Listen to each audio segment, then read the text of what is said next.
Brewers welcome the first-place Cardinals to Miller Park for a National League Central showdown on Monday Night Baseball. It's coming up next, and it's all available in high definition. They're battered and bruised, but don't feel bad for them.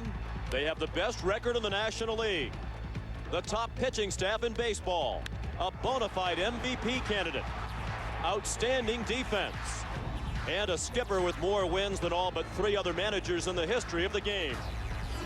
Tonight, the Cardinals send Matt Morris, seeking his 100th career victory, to the mound to battle the Brewers. Milwaukee, led by RBI machine.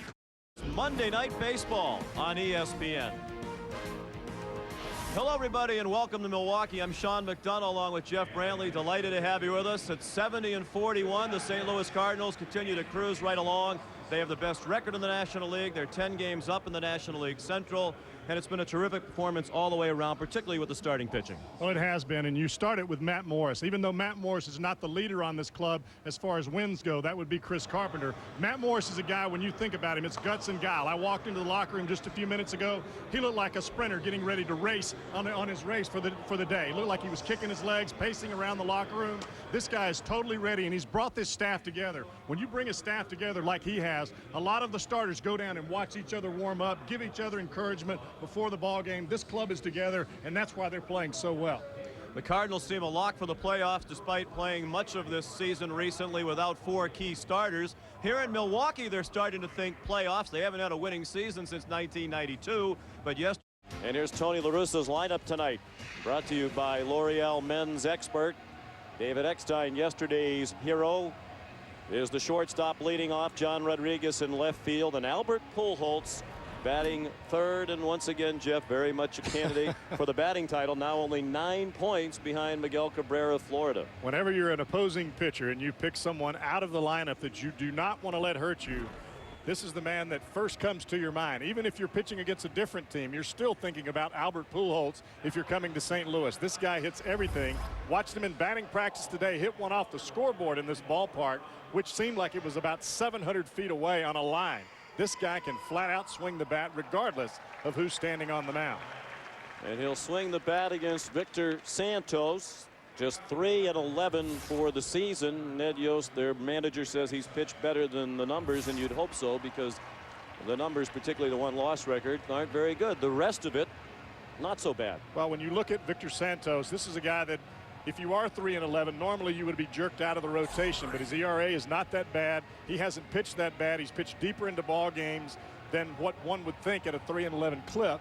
This is a guy that actually, if you watch him, he's going to keep, if he keeps the ball down in this ball game, he will give the Brewers a chance to win today. Brewers are not a good defensive team, 15th in the National League in team fielding. Ricky Weeks, the rookie's been terrific with the bat, but has struggled in the field. Well, when you watch Ricky Weeks, he was brought up knowing that he could swing the bat. The big thing for Ricky Weeks right now, and I talked to him about this before the ball game, he's just got to slow the game down in the field, not try to be so quick, and his defense will come along a lot better. Eckstein lifts the second pitch of the ball game to center field, and it's caught by Brady Clark, so 2 pitches and 1 out. Eckstein 0 for 1 after his heroics of yesterday, the 9th inning walk-off grand slam, something that had been done only 7 times previously in Cardinals history, and that hit beat the Braves 5-3. Second walk-off grand slam of his career. Here's a guy who's only hit 22 home runs in his career. 4 of them grand slams, 2 of them walk-off game winners. Well, when you talk about David Eckstein, you should be talking about a guy that is an absolute gamer. Guy comes to play, comes to beat you every single day. Now John Rodriguez.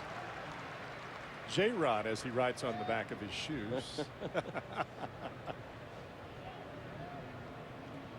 333, and another one of those guys who has stepped in due to injury and done a remarkable job. If you're looking for the reasons why the Cardinals are in the situation they're in, there are many, but certainly it's guys like Rodriguez and Abraham Nunez, So Taguchi, Mike Mahoney, all of whom are in the lineup tonight, filling in for guys like Sanders and Walker and Rowland and Molina. It's a huge reason why they are where they are. But if you come to the big leagues and you write J-Rod on the back of your shoes, you better hit. You are going to take some heat from the veterans. You better hit, and you better be able to take it. And according to their hitting coach, Hal McRae, this guy is brash, but he knows how to play the game, and he's not afraid. And if you're not afraid, you put up the numbers like he has, and you have an opportunity to play. New York native, 8 years in the minors before he got this opportunity. Spent a long time in the Yankees organization. Can't survive in New York if you're scared. He's definitely not scared. Fouls away the 2-2 pitch. J-Rod, a newcomer to St. Louis. He was the Cardinals minor league player of the month of July. Came up to the major leagues and hit safely in his first 6 games. Came up on July 18th. Flips it to the left for Carlos Lee. 2 outs. Like Lee had a little bit of trouble picking up that ball. The roof is open here at Miller Park, which opened in 2001. Retractable dome stadium. And a warm night here. The temperature around 90 degrees in Milwaukee today. It's cooled off just a little bit. Down to 83 at game time. Here's Pujols. Just 1 RBI behind Carlos Lee for the league lead. With those 89 ribbies. 5 for 5 this year against Santos. I asked Hal McRae before the ball game, the hitting coach of the St. Louis Cardinals, does Albert ever get in a slump? And I was expecting him to say, well, every once in a while, or maybe he might have 2 or 3 games. His answer to me was no, never. And that's the truth.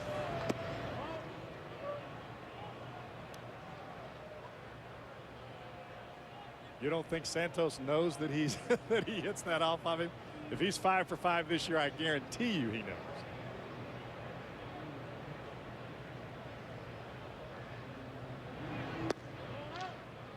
Well, that looked pretty good to call the ball by the home plate umpire Greg Gibson. Perhaps just outside. Gibson, the home plate umpire. Well, he's trying to run that ball back to the outside corner. Just didn't quite get it there.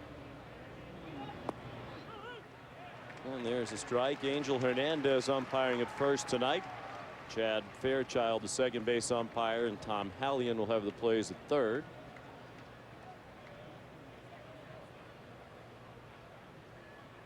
I mentioned the 3-11 record for Santos. Ned Yost said earlier in the year he pitched very well. They just couldn't score any runs for him. Lately he hasn't been as good. Nice play. Boy.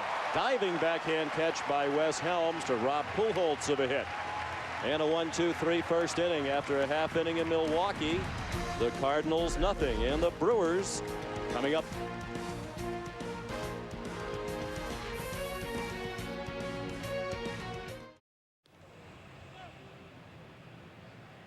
Back in Milwaukee, the Cardinals win in order in the top of the first. The Brewers getting ready to come to bat.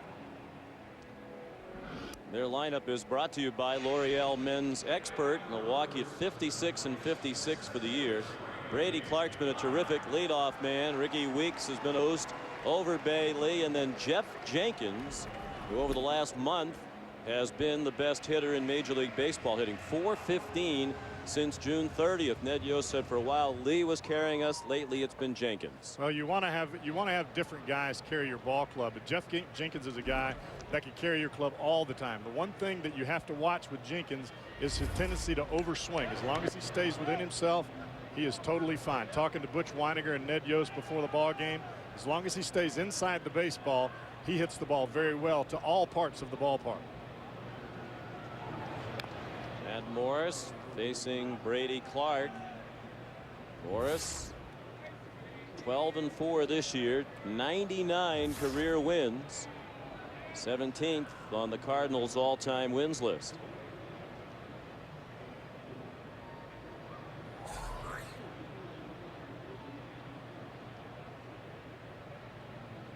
.11-4 in his career against Milwaukee. That's well hit to left, but room for John Rodriguez just shy of the track. And Clark is retired, one out in the bottom of the first. When you talk about Cardinals defense, it starts in the middle of that outfield. 7-time Gold Glove winner Jim Edmonds, and he continues on almost a regular basis to provide highlight play after highlight play. Well, I asked Tony La Russa before the ball game if he felt like Jim Edmonds was having to do too much in the outfield without Larry Walker and without Reggie Sanders in left field and right field respectively. And he said, well, Jimmy lets you know when he's been out there a little bit too long. I try to give him a day off every once in a while when I can. He said, but Edmonds has not asked me for one day off since the other two have been out, and he is covering as much ground, if not more, than he was when he had the other guys, the speedsters, beside him. Ricky Weeks, the batter.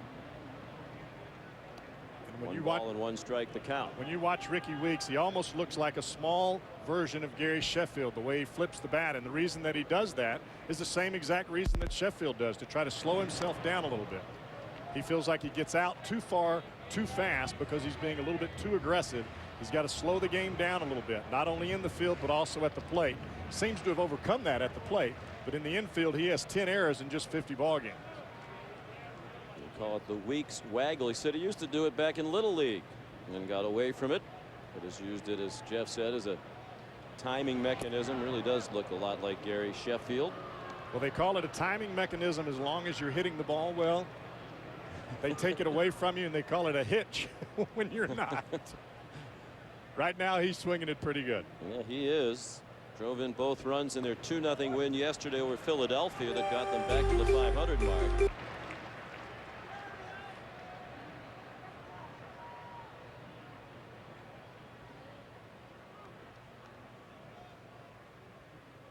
Watching him take batting practice today, sweet swing, really gets great extension for a smaller guy in stature. He is not small. He's built like a spark plug, but when this guy hits the ball, you know he's let it go. Tough to tell where that one missed. Ball 4 to Weeks, and we welcome in Aaron Andrews. Well, Sean, obviously a medical update from the Cardinals sides of things. Of course, they're missing 4 of their 8 original starters. They've been on the DL since early July. Let's give you an update of what's going on. The first of the 4 that looks to return to the field is catcher Yadier Molina, of course, suffering from a broken bone in his hand. Cards trainer Barry Weinberg told me that his CT scan showed good bone healing and looks to be out there in maybe 1 to 2 weeks. Now Larry Walker, of course, suffering from a herniated disc in his neck. He actually participated in low impact activity with his team this afternoon on the field. Scott Rowland out with a shoulder on the DL for the 2nd time. He's not even allowed to touch a bat right now, and it doesn't look like he'll be back before September 1st. And then finally Reggie Sanders out with a fractured fibula.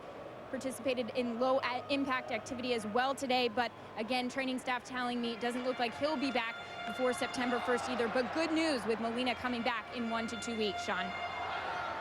Good news indeed for Tony La Russa, and given all that, all the injuries to key players and the record they have and the way they keep on winning, and this guy does a great managing job every year, but you'd have to at least ponder the argument that it's his best managing job ever with what they're doing and what they have. I can remember having a conversation with Tony La Russa when I came back off the DL in 1998, tired of pitching rehab in AAA. Last thing I wanted to be doing was down pitching in a minor league ballpark when I knew I could be pitching, or at least I thought I could be pitching in the big leagues. And he told me, you're not ready to pitch in the big leagues yet. And I said, yes, I am. I want to pitch in the big leagues, and I want to pitch now or I'm going home. He goes, okay, will you come and pitch in the big leagues? Guess what, Sean? You got drilled. I wasn't ready. And that's the same thing that we talked about today. He wants his players to be ready, but he wants them to work as hard as they can to get back to being ready, because just having 3 weeks in September may not be enough after you've had this much time off to get yourself back into game shape or playoff shape, which these folks hope to be at when it comes October 3rd.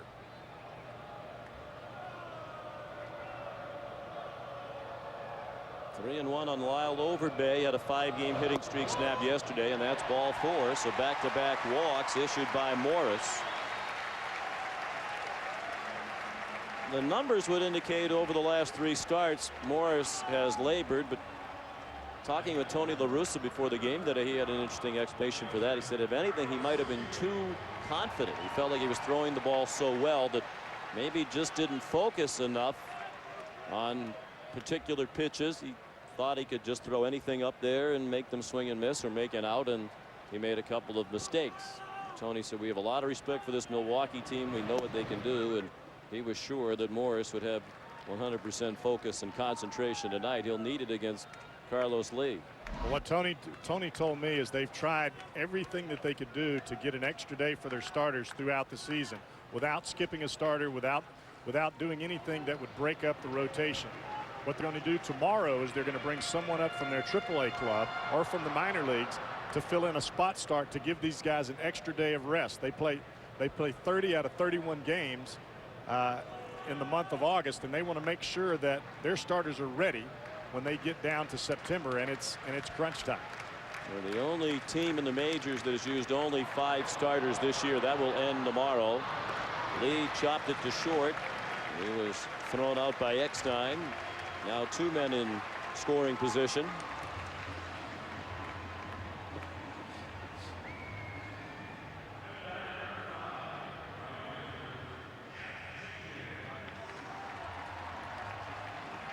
What a beautiful park this is. And they're hoping with their recent successes and being in playoff contention this late in the year, they'll start to come out in greater numbers. Ned Yost has already benefited from the team's good play of late. He recently had his option on his contract for next year picked up by the Brewers. He'll be back for a 4th season with Milwaukee.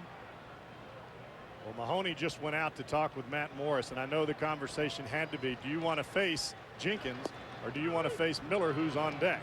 Let's make sure that we make quality pitches here. The last thing that the Cardinals want at this point is to give up a 2-out hit to Jeff Jenkins when you've got Damian Miller on deck, who's not the same type of hitter that Jeff Jenkins is, especially as hot as Jenkins has been over the last few weeks.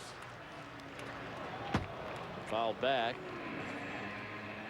It's Anthony Reyes who will make the start tomorrow, his major league debut for the Cardinals against the Brewers. He'll be just the 6th starter used this year by Dave Duncan and Tony La Russa. Chris Carpenter, Jason Marquis, Matt Morris, Mark Mulder, Jeff Suppan have been a terrific 5-some. But as Jeff said, they could use some rest. A little lob in shallow left, and it drops for a hit. It will score 2, and Milwaukee takes a 2-0 lead on a blue hit by Jeff Jenkins on an 0-2 pitch. And that's the way it's been going for him lately, the hottest hitter in baseball over the last month. And when you're that hot, those bloop hits will find a spot to drop in. Well, this is where youth behind the plate works against you sometimes, especially when you have a veteran pitcher out there early in a ball game with his adrenaline really going. You get a quality hitter at 0-2. You try to make a great pitch instead of pitching around him, and this is what ends up happening. Now he's down 2-0. So the control trouble here in the first hurts Morris. It's the first hit for Milwaukee. And Damian Miller, the veteran catcher, is at the plate. Why do you pitch to the hottest hitter that the Milwaukee Brewers have in their lineup right now with 2 outs when you have Damian Miller on deck? And first base was open. In the time of Jenkins at bat, he's now hit in 5 straight games. I don't care if it's the first inning or the last inning. You've got to pitch smart regardless of the situation.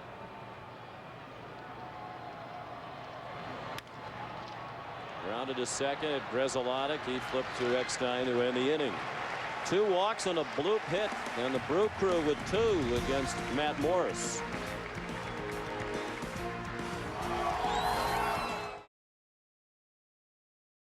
Back in Milwaukee, the Brewer fans with reason to smile after a 2-run first inning. A 2-0 lead for Milwaukee as we go to the second. Hey, look at the camera. In the middle third of the order coming up. Jim Edmonds leads off for St. Louis and takes ball 1 from Victor Santos. Doesn't look like Greg Gibson is going to have much of a strike zone for these pitchers based on an inning and 1 pitch tonight.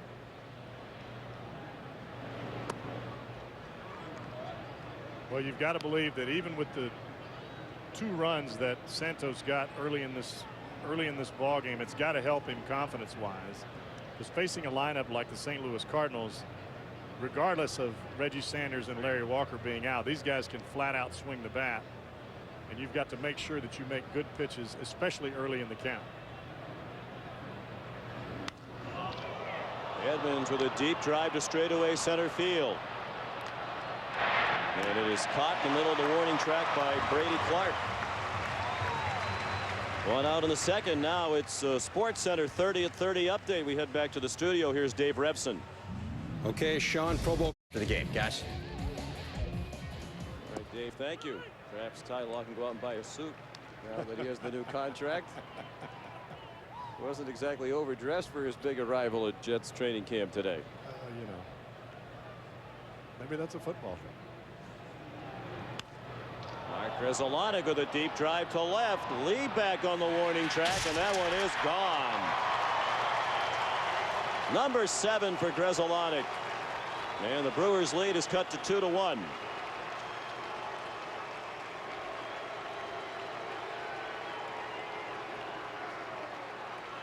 This is the one thing that the Cardinals probably do as well as anybody in baseball is answer when they've given up, when their pitchers have given up runs. And you see this breaking ball starts high and ends up on the inside part of the plate, right where Grzelcyk wants it. He knows it's out as soon as he makes contact. Well, he's another guy having a terrific year. He came into tonight's game having hit .364 since the All-Star break. Had a 9-game hitting streak ended yesterday. And Tony La Russa's talking about him as a Gold Glove candidate at second base. Abraham Nunez. Breaking ball to even the count at 1-1. You've got to imagine with Eckstein at shortstop, Grzelcyk at second base, it's got to be difficult changing double play partners, but it seems like these guys have been playing together for years. They don't seem to have any problems at all. Tony said before the game tonight the Cardinals had turned, by his unofficial count, about 12 double plays that they should not have turned just because Grzelcyk has such a strong arm. He said he throws a 100-mile-an-hour fastball over there from second base. Nunez, another player who's been among the most valuable for the Cardinals this year. He was going to be a utility player with a right-handed hitting infield. They liked the fact that he was going to be a switch hitting infielder off the bench, but with the injuries to Rolen, Nunez, who played primarily second base and short, has gone to third, done a great job defensively, and he's hit .333 since the All-Star break. Well, you look at a guy like Abraham Nunez and you think he's the guy that's been up and down all throughout his career, and he finally comes to a place where he can relax. He knows he doesn't have to be the guy. He doesn't have to be the leadoff hitter, the number 5 hitter, the number 3 hitter. He can hit down in the lineup, and all he's got to do is put the ball in play, and you see the numbers that he's been able to put up in a relaxed environment. Bounced up the middle. Weeks had a long way to go, and a high throw off the glove of Overbay and into the dugout, and Nunez will head to second. Weeks made a nice play to get to it, and then his throw was too high. He asked Ned Yost before the game about all the errors, and he really downplayed that. He said Weeks has been fine. Well, you look at that, that's error number 11, and this is from a kid who has a tremendous arm at second base. A lot of this is just learning how to play at the big league level from a defensive standpoint. If you know a guy has some speed, you've got to get to that ball quicker so you don't have to rush the throw, which is what he did right there. A hit for Nunez, and then an error on Weeks, allowing to reach second. Ball one in the dirt to So Taguchi, and on to third goes Nunez. So now the tying run is at third base for St. Louis with one out here in the second.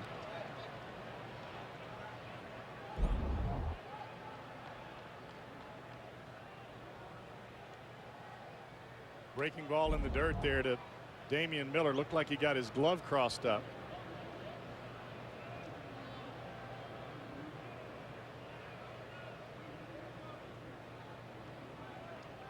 These are the types of mistakes that you can't make if you want to beat the St. Louis Cardinals. Because they are going to play fundamental baseball. You've got to do the same, plus some. Scored a wild pitch. That one gloved out of the dirt by Miller. 2-0 the count on Taguchi. Yet another player who is going to be a role player for the Cardinals, pressed into more substantive action due to the injuries to the regulars. Here's a guy, Jeff, a couple of years ago you could knock the bat out of his hand. He had all he could do to get the ball out of the infield. Now he's hit 7 home runs this year. In addition to his always excellent defense, brings some speed as well. When you look at what Tony La Russa has done with a lot of his bench players, not only with Nunez and with Taguchi, but also with some of the others, he's allowed them some playing time. And when you get some consistent at bats, it allows you to get some timing at the plate. The toughest thing to do in baseball is to come off the bench and hit in a crucial situation. Most of the time Taguchi is hitting against the likes of Billy Wagner and some of these flamethrowers, and that's very difficult. And a walk from Santos, who's throwing it everywhere, and that prompts Ned Yost to send his pitching coach Mike Maddox to the mound. And much of the year the Brewers pitching was carrying them with help from Carlos Lee, but the offense was down. Lately the offense is good, but the pitching has been a bit more spotty. Our coverage of Major League Baseball continues Wednesday at 1 Eastern time. It's a day game on ESPN and ESPN HD. The White Sox and the Yankees with Freddie Garcia scheduled to start for Chicago at 7 Eastern on ESPN and ESPN HD. Wednesday night baseball built by the Home Depot. The Rangers and the Red Sox at 10 Eastern. The battle for first place in the AL West on ESPN2. The Anaheim Angels and the Oakland A's. Los Angeles Angels of Anaheim and Oakland now tied for first in the West. Michael Mahoney, the catcher, takes ball 1 low. Runners at the corners. Tying run at third base. Go ahead run at first with 1 out in the second. Huge out here for Victor Santos. Mahoney only hitting 182 coming into this ball game. You've got to make sure you get an out here with Matt Morris coming up next. Santos, 28 years old. Good change up there. He's from San Pedro in the Dominican Republic. Lives now in West Patterson, New Jersey. 6'3", 190 pounds.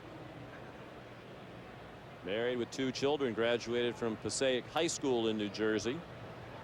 Has pitched for the Tigers, Colorado, Texas, and now in his 2nd year in the Milwaukee organization.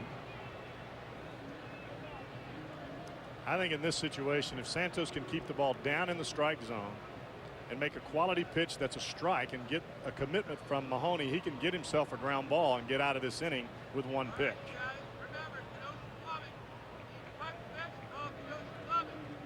Pitcher Morris on deck. Check swing and a foul ball by Mahoney.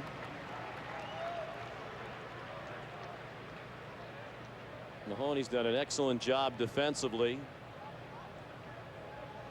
Yadier Molina out, but Mahoney, in the opinion of some of the Cardinals pitchers, just as good a job handling the pitching staff. Doesn't quite have the throwing arm Molina has, but good pitch caller and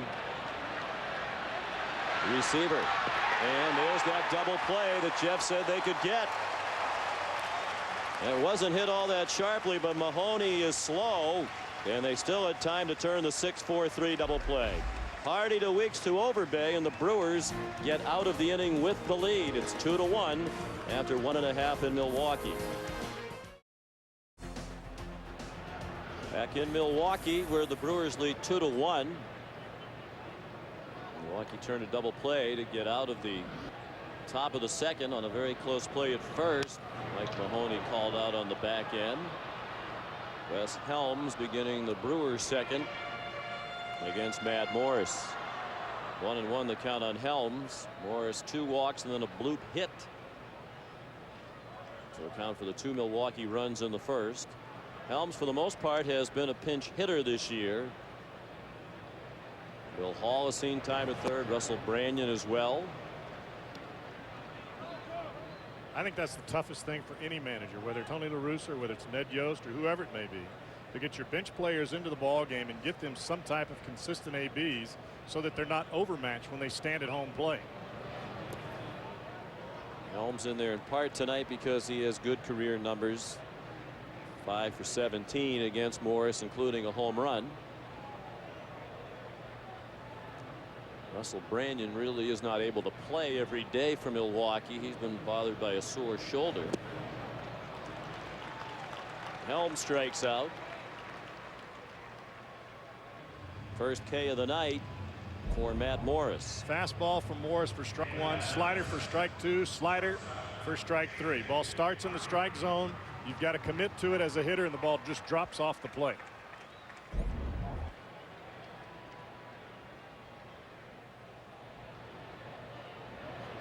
J.J. Hardy looked at strike one at the knees. And I think when you ask Ned Yost about this kid right here, he really believes that he's going to blossom as a hitter. Since the All-Star break, he's been swinging the bat better, a little bit more confidence, but he's a guy that can really pick it at shortstop, and I think that's what they like the most about him. They just think that he's going to continue to come on as a hitter as time moves along. He's hit .283 since the All-Star break. Still just .211 for the year, trying to dump it in shallow center, but no chance to do that with Edmonds out there. Once again, here's Aaron Andrews. J.J. Hardy was telling me today, such a disappointing and depressing season for him last year. Only played 29 games because of a shoulder injury, but when he thought he had problems in his life, then he looked to his older brother Logan, who served time in Iraq. Actually, his brother was part of the first infantry that entered Saddam Hussein's house. His brother out there seeing what J.J. told me was things normal people don't see every day. He would drive his Humvee through roadblocks, just see people all over the place, and he said that really put my life in perspective. I realized I'm a professional baseball player. I go out and have a good time and get paid for it. My life isn't that bad, guys. Well, that is the proper perspective, and the future is bright for the Brewers with Hardy and Weeks in that middle infield, each 22 years old. Santos out on the line drive to third, and that ends the inning. After two in Milwaukee, the Brewers lead the Cardinals 2-1. Home of Bernie Brewer, Miller Park in Milwaukee. Sean McDonough with Jeff Brantley and Aaron Andrews. Brewers leading 2-1. Matt Morris begins the top of the third for St. Louis against his opposite number, Victor Santos. Morris then the top of the order, Eckstein and Rodriguez. And had Santos had he not been able to get that double play from Mahoney in the top of the second inning, he would be facing the top of the order here. You always want to have that pitcher leading off the inning, because you want to have that automatic out, or at least presumed automatic out. Strike at the knees. That shows you how important that double play was that Santos got for Mahoney.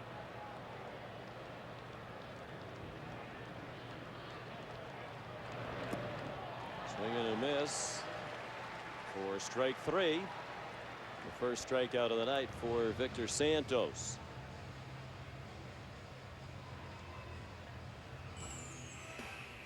Tuesday night is poker night on ESPN. Catch all your favorite poker players on the 2005 World Series of Poker presented by Milwaukee's Best Light.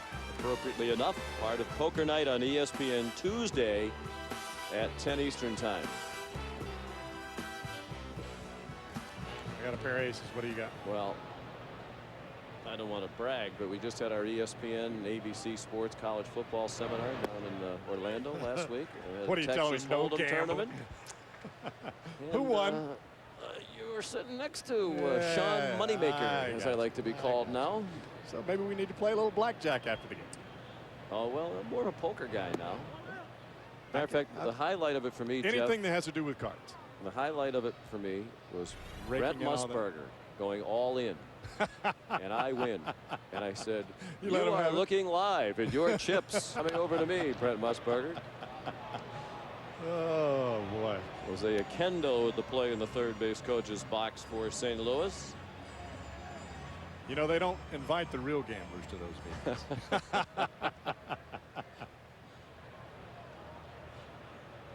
Eckstein still a little battered and bruised after getting pummeled at home plate after his walk-off grand slam yesterday. What a sequence that was. Down 3-1 going to the bottom of the ninth. Tony La Russa always preaches to play 9, and they did. They battled all the way to the end, and again it was not the household names who sparked the rally and pulled it off. And for me, one of the highlights watching this was Albert Pujols in the dugout. He told J-Rod, you're not going to need the bat. We're going to win it before you get up there. And sure enough, Eckstein All 5-7 of them. Ripped one out to left. Now Chris Rietsma lifts this one to left, not anywhere near as deep. And Lee the catch. But he went across the plate yesterday and he knew what was coming. Look at him. He just goes into that little turtle move there to try to avoid getting totally banged up. There is nothing like a walk-off home run, especially at Busch Stadium in front of that many people going absolutely nuts. You can't even hear your heartbeat. Now, he won a game in 2002 for the Angels with a walk-off grand slam. You saw the illustrious company. The only two other players to hit a game-ending grand slam in both leagues, Ralph Kiner and Bobby Bonds. It's pretty good company. You know, when you stand up next to David Eckstein, you think, oh, he didn't really hit that ball that far. Come on now. The guy can play, heart and soul, baby. From his whole life, they've always been talking about his lack of size. They say he'll wear out, particularly in St. Louis with the heat that pounds down on you all summer long. He said, I don't get worn out because I don't do anything else. So when I'm done playing, I go home. I have no life. I just sit there and watch TV. Apparently, he's a whiz with the remote control. Well, I think the more that you tell someone that they can, especially a guy that has the self-motivation and the intestinal fortitude of a David Eckstein, and the reason that he plays the game has nothing to do with the dollar value. It has to do with proving people wrong. I think the more that you tell him that he can't do something, the more he's going to do it better and better as time moves on. And we've seen that from David Eckstein, not only when he was playing for the Angels, but now when he's playing for the Cardinals. This guy's a gamer. Started his career in the Red Sox minor league system out of the University of Florida. Never did make it beyond AAA with Boston. On to the Angels, and now with the Cardinals. 2-2 to John Rodriguez. He struck him out after a wobbly second. Victor Santos comes back with a 1-2-3 third, including 2 strikeouts. Still 2-1 Milwaukee.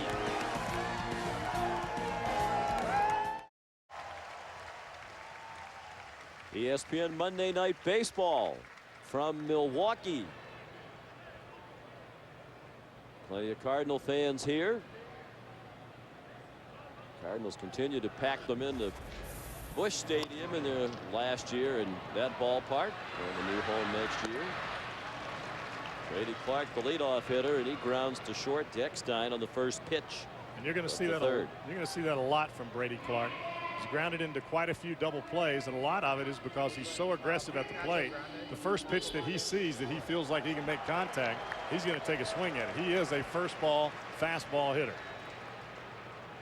I just got hungry. Best ballpark food. I thought there was no better smelling park in America than County Stadium. The old ballpark used to be next door. Weeks with a base hit. Not that I really kept a survey of how parks smell as you travel around, but the food. You know, the people in this part of the country in particular love their food. The brats and the pretzels, the nachos, whatever the case may be. They love to come here and tailgate early like it's a football game. Of course, the sausage race, controversial at times over the years, but just some great family fun. Controversial to say the least. Yes, well, when you start knocking the contestants over the head with a bat, it does invite an element of controversy, but it just adds an element of surprise. Surely those things are padded. They still have the great ballpark food here. You know, they brought that with County Stadium was kind of a dump, I thought, but the food was great, and it's equally good in this park. Well, I have to agree with you, but as far as great ballpark food, when you walk into Pac Bell in San Francisco and you can smell the shrimp scampi and the different types of fries and things that they have and the garlic fries and all that, it's high dollar, but it's some kind of good. Now I know that's a long way from Boston. That's all the way across the country. I mean, Fenway, they have the chowder. Chowder. Yeah, I got you. No. But what is chowder? Not like a smell thing. No. It's like tastes good. You don't get the aroma of the chowder as you garlic walk through. Pitch is low. Weeks is running. Weeks has the stolen base. His 10th as a major leaguer without being caught. Well, that is a great jump by Ricky Weeks at first base. You can see the pitch is a breaking ball down and in. Very difficult for Mahoney to handle. He still makes a great throw. But that just shows you the raw ability of Ricky Weeks. Not only can he run, he can hit the ball out of the ballpark with power. He can hit for average. The guy has a tremendous arm. He can catch the ball. He's just got to harness that arm and that glove, and he's going to be a legitimate 5-tool player for this ball club. And we're talking about the Milwaukee Brewers. We're not talking about the St. Louis Cardinals. 22 years old. This kid wasn't the #1 pick in the country for nothing.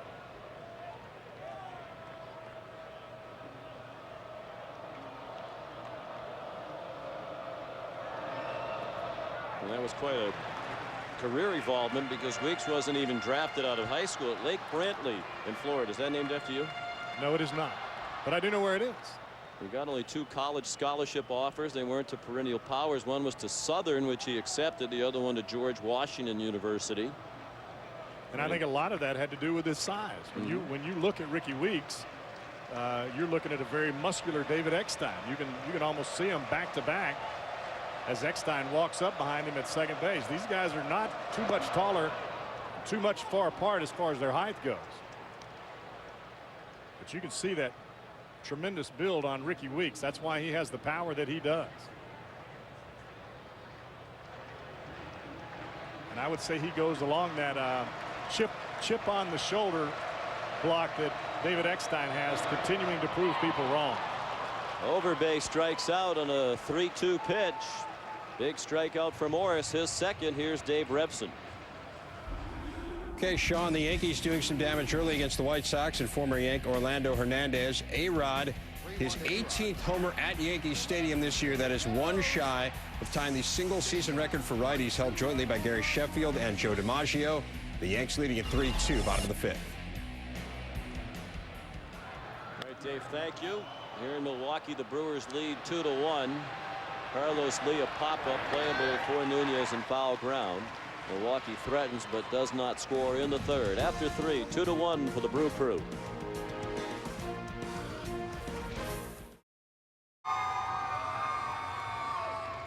All kinds of messages from the Bob Uecker seats out in deep left field. Ueck's in the house tonight, as he always is.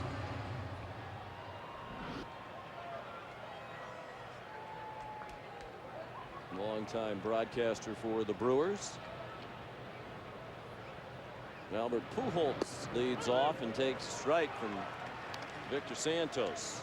Pujols line to third. A nice catch made with a backhand dive by Wes Helms to end the first inning. You got to think in Victor Santos' mind, especially with Evans on deck, Pujols at the plate. Please keep the ball down. Please keep the ball down. Go into meditation. Ball down. Be the ball. Well, opponents this year have hit just 186 the first time through the order against Santos, but after that it goes up to 291. In his last start, which was against the Mets, Santos threw 119 pitches. The Mets swung and missed at 1 pitch all night. But as Ned Yost said, he pitched well enough to keep them in the ball game. They fell behind early against Pedro Martinez and came back to win.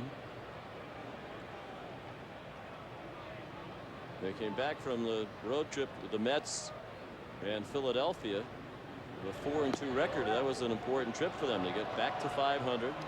Boy, Santos thought that was a strike and didn't get the call. 3-1. Well, what I find amazing is the fact that they went into Philadelphia, won 2 out of 3. Carlos Lee was 1 for 12 and 0 for his last 9 without an RBI in the 3-game series, and they still won 2 out of 3 ball games behind the bat of Jeff Jenkins. That tells me that there's somebody else out there that can hit besides Carlos Lee. That's good news for Milwaukee Brewers fans. And I was also talking with Ned Yost before the ball game. Very rarely has a Milwaukee Brewer club been able to keep some of their superstars because of the monetary value that they command over a period of time. He tells me with the new ownership, they're going to be able to keep some of their larger stars because they have some younger players that have come to the big leagues and been able to perform at a big league level. Well, they have a new owner, Mark Atanasio, a New York native who now lives in Los Angeles. And already he has brought the payroll from about $27 million to $42 million, with the thought that it'll go to $50 million next year. Now, would you have ever thought that coming into the season that the Brewers would be 4.5 out right now? No. We're talking August 8th, and the Brewers are still in this thing as far as the wild card goes, playing 500 baseball. At one point last year, they were 45 and 41, and then had a horrific collapse the second half of the season. They don't seem to have the kind of club that's going to go away this year. Ned Yost says, we can't make the playoffs today. We can't finish 500 today. We can't get back in the division race today. He's just trying to preach the message to his team to stay focused on today. Don't pay attention to the standings, the increased hype about being a playoff contending team here. Just focus on every little thing you need to do to win the game today. And when we get to September, we'll worry about whether or not that adds up to being a playoff contender or not.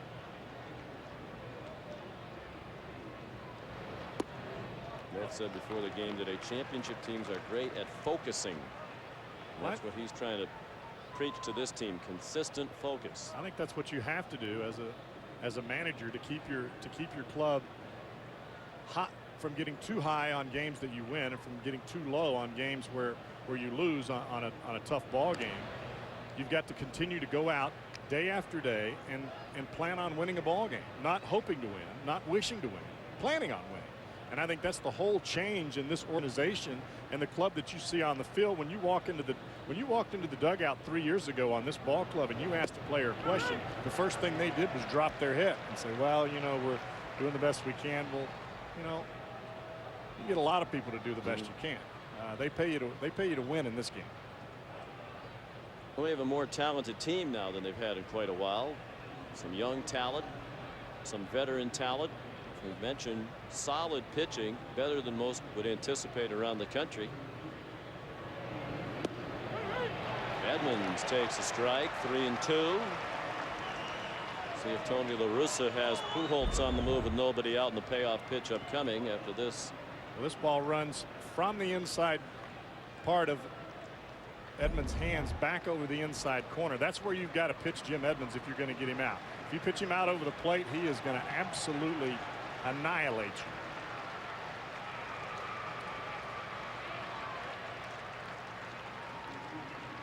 Pujols is not running, and the pitch is hit in the air in right center and pretty well struck. Jeff Jenkins back at the wall, and he can't get it. It's off the top of the wall, backed up by Brady Clark. They have a chance at second, but cannot get Pujols. Well, they actually had the play at second base. I don't think that Ricky Weeks heard Hardy at shortstop hollering for the ball, standing at second base. They're both looking at each other right now. I think they could have had Pujols at second base had Weeks got rid of the ball in time. See the difference in those two pitches, one that ran right over the inside corner and one that ran middle away. Edmonds just crushes this ball. Ball's within a foot of going out. Brady Clark gets the ball back in a hurry, but Ricky Weeks does not see J.J. Hardy or does not hear J.J. Hardy hollering for the baseball. Jenkins certainly had a chance to catch it, but did not. And you wonder what Pujols was doing. Maybe he must have gone back to first to tag up. But was that the right play? I think what he should have done was gone halfway. Yeah. Never should have been that close. That's line toward right center and in for a hit. All the way to the wall for Grzelcyk, who has owned Santos this year. 2-run score. Well, Edmonds just did make it, took it for granted, came in standing and was barely in ahead of the relay throw. Grzelcyk, who's homered tonight, which was his second homer this year against Santos, wastes no time in doubling on the first pitch of this at bat. And the Cardinals lead for the first time tonight. Well, this is a fastball belt high, middle of the plate. Grzelcyk hit a breaking ball out in his first AB. He's got to be guessing fastball here. The ball runs in, gets his hands inside of the ball and hits it right off the fat part of the bat, right into the gap in right center field. I would say that Mark Grzelcyk is seeing the ball quite well off of Victor Santos tonight. Here's all 3 runs batted in for the Cards. Nunez drops down a bunt foul.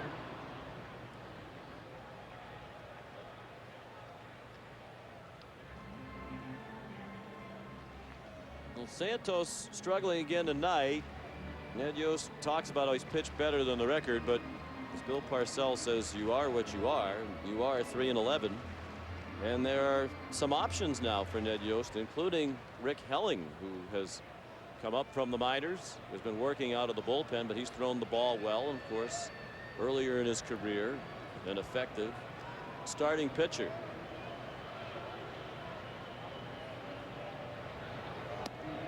One strike pitch to Nunez, up and away. Well, Helling was a teammate of mine when we played in Texas together. And he doesn't quite have the same fastball that he had early in his career, but the one thing that you can count on with Rick Helling is that he's not gonna let the opposition beat him in crucial situations.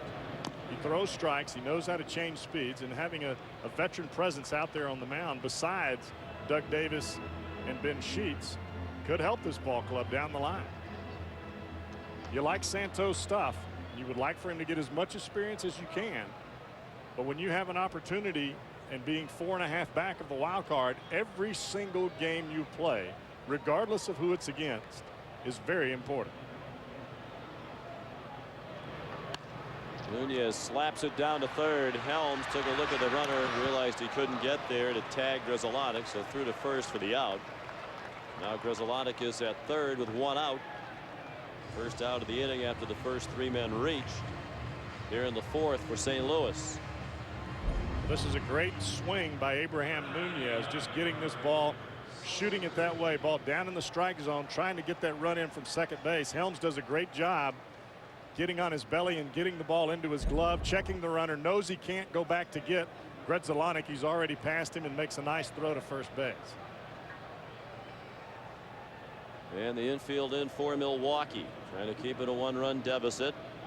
So Taguchi, the number 7 hitter, at the plate. They pitch out, thinking there might be a squeeze. Well, you never know with Tony La Russa in his dugout what he's going to try to do, but some way, fashion, or form, he wants to get this run in from third base. The one thing that he can count on with Taguchi is he's been swinging a good bat, and he can hit the ball to the right side, and that's exactly where Santos has been pitching it. Breaking ball swatted into right, a hanger from Santos. Taguchi did not miss it, and it's 4-2 for the Cardinals. 33rd RBI of the year for So Taguchi. There are hangers, and then there was this pitch. That is not a good breaking ball. If you're trying to hold a guy at third base, Taguchi trying to do nothing but hit the ball to the opposite field. That's why his average has jumped up to the 280 spot, as he quit trying to pull the ball so much. There is action in the Brewers bullpen. The hit and run on with Michael Mahoney up there. Helms out, threw out the runner at first. Mahoney, Taguchi rounded second. Overbay tried to throw behind it, but Taguchi alert at second base with 2 outs now. Danny Eveland in the bullpen. Another possibility if they want to make a change in their starting rotation. He started some in the minors this year. Well, Matt Morris handles the bat pretty well, and a lot of times, and I've seen Tony La Russa do this in the past, there's nothing that's going to cause him to put the runner in motion, even though you conventionally a hit and run is not done from second base. Tony La Russa will do that. You almost can't put anything by him sitting in that dugout when he has the commands on his shoulders. Longtime trainer Barry Weinberg there next to him in the dugout. He's been busier than he would like to be with injuries to those key players. Weeks runs down the little top spin line drive off the bat of Morris, and that ends the inning. But the Cardinals get 3, and they lead 4-2, middle of the fourth, here at Miller Park in Milwaukee, Wisconsin.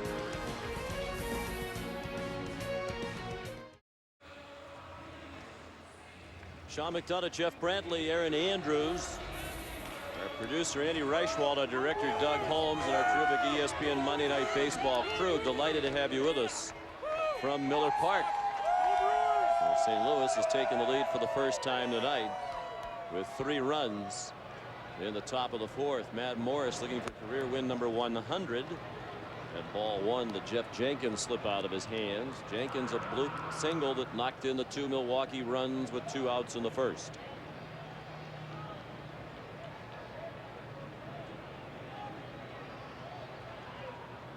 Back on June 29th, Jenkins was hitting .237.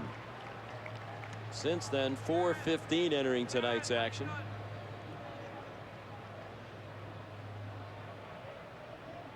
And if we could play this game on paper, they would have walked Jenkins, pitched to Damian Miller, and the score would be 4-0. Eckstein in shallow left makes the catch. But we're not playing on paper. No, we're not. Were you questioning Tony La Russa, now number 4 all-time in wins and creeping up very quickly on Sparky Anderson? I'm not questioning Tony La Russa. I'm questioning Matt Morris and Mike Mahoney in the pitch that they missed. Why face the hottest hitter on the Milwaukee Brewers lineup? I don't see it. 4 times a manager of the year during his career with Chicago, Oakland, and St. Louis. Won once with the White Sox, twice with the A's, and with the Cardinals in 2002. Been to the World Series 4 times, most recently, of course, last year when they were swept by the Boston Red Sox. Took Oakland to the Fall Classic 3 straight years. Damian Miller, the batter. And usually when Tony's been to the World Series, it's been over quickly one way or the other. Well, it was over quickly in '89, I can tell you that. Yep. 88. As far as the games go. They lost 4 games to 1. He was swept at 89 in Oakland. We did have a 2-week hiatus because of the earthquake. Yes. Little pop fly, shallow right. It will drop in front of Taguchi. The bloop hit for Miller. The 3rd hit for Milwaukee. All of them singles. 2 of them have been bloop hits. Tony Russa's been to 4 World Series. He's only managed 17 games, 1 over the minimum. They either get me or I get them. Yes, one way or the other. You could see Matt Morris really trying to pound Damian Miller inside after the foul ball down the right field line. I think he wanted that ball in a little bit further and up a little bit higher than what he got it. Miller was got just enough of the bat on it to flick it down the first baseline. Morris throws strike 1 to Wes Helms. I will say this, Sean, if you're playing defense for the St. Louis Cardinals and you're not ready, you're in trouble, because Matt Morris is getting the baseball and he is cutting it loose. You have to admire him for that. And if you're standing in the batter's box, you better get your foot dug in and get ready to go. He's not wasting much time out there. And that's why you get good defense. That's why you get players that make plays for you, spectacular plays, because you get the baseball and you challenge the strike zone and you pitch towards contact instead of away from contact. Fouled back onto the screen.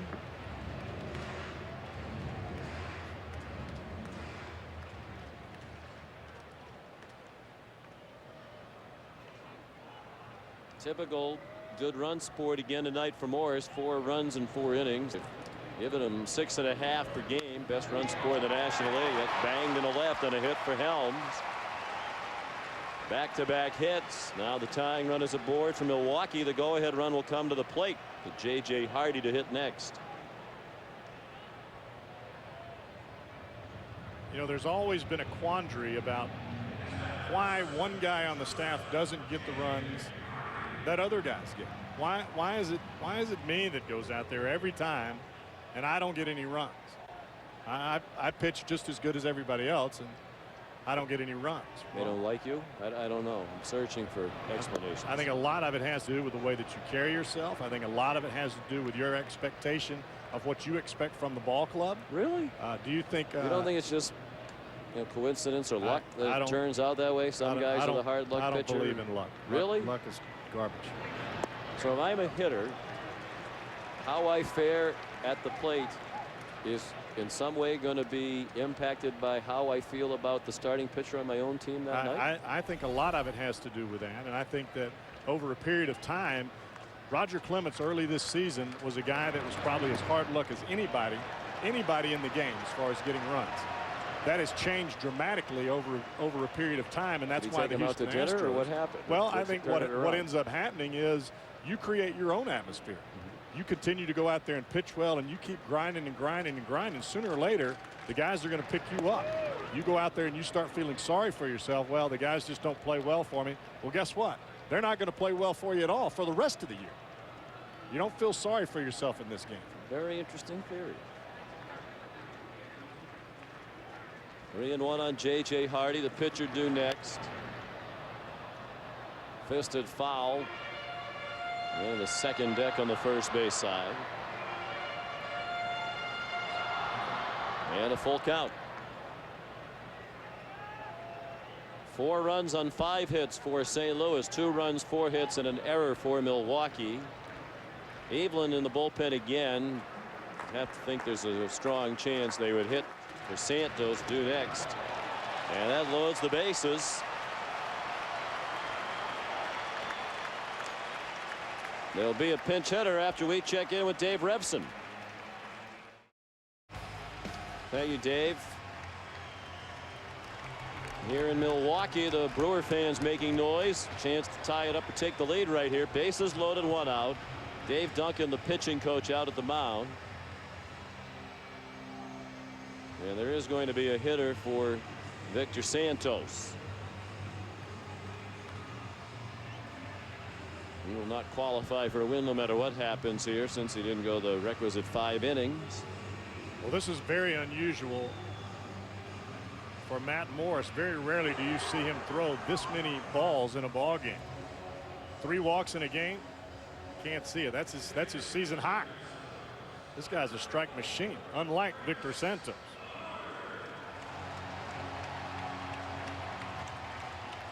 The pinch hitter for Milwaukee is Chris Magruder. Used regularly off the bench in this role by Ned Yost. 10 for 41 as a pinch hitter this season. 231 overall for the year. He does have a pinch hit home run. Bases full with 1 out. 4-2 St. Louis, and a strike into Magruder.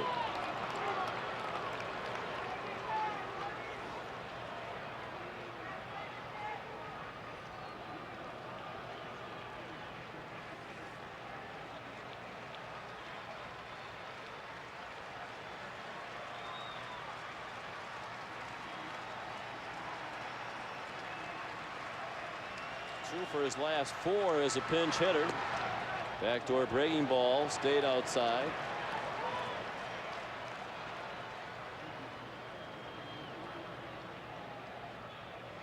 Wow. Never given up a grand slam. If I'm not mistaken, Jim Palmer went his entire career without giving up a grand slam. That's amazing. Very good. Whoa. Magruder isn't going to hit one off Morris with that swing. 2 backdoor curveballs, and then he comes down and in with a hard slider. Magruder looking for a fastball, sees it as a fastball, swings at it as a fastball, but he gets a slider.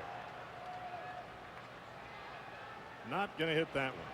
What intrigues me is Matt Morris turned around to David Eckstein, pointed at him as though if he gets the ball as a comebacker, he's going to second base to Eckstein instead of coming to home plate. That's very unusual.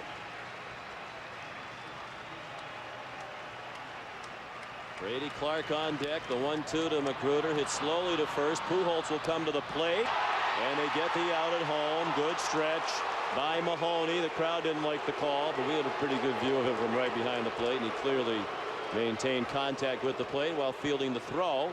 Very nice play by Mahoney. Pujols has to make this play on the run to make it count. He gets the ball wide to Mahoney, but watch Mahoney's foot stretching just like a first baseman. You can see he's almost on the plate for a full second with the ball in his glove. Nice play by Mahoney behind the dish.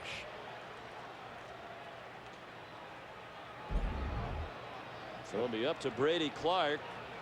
But if the Brewers are going to capitalize on this great opportunity, he's the 6th batter of the inning.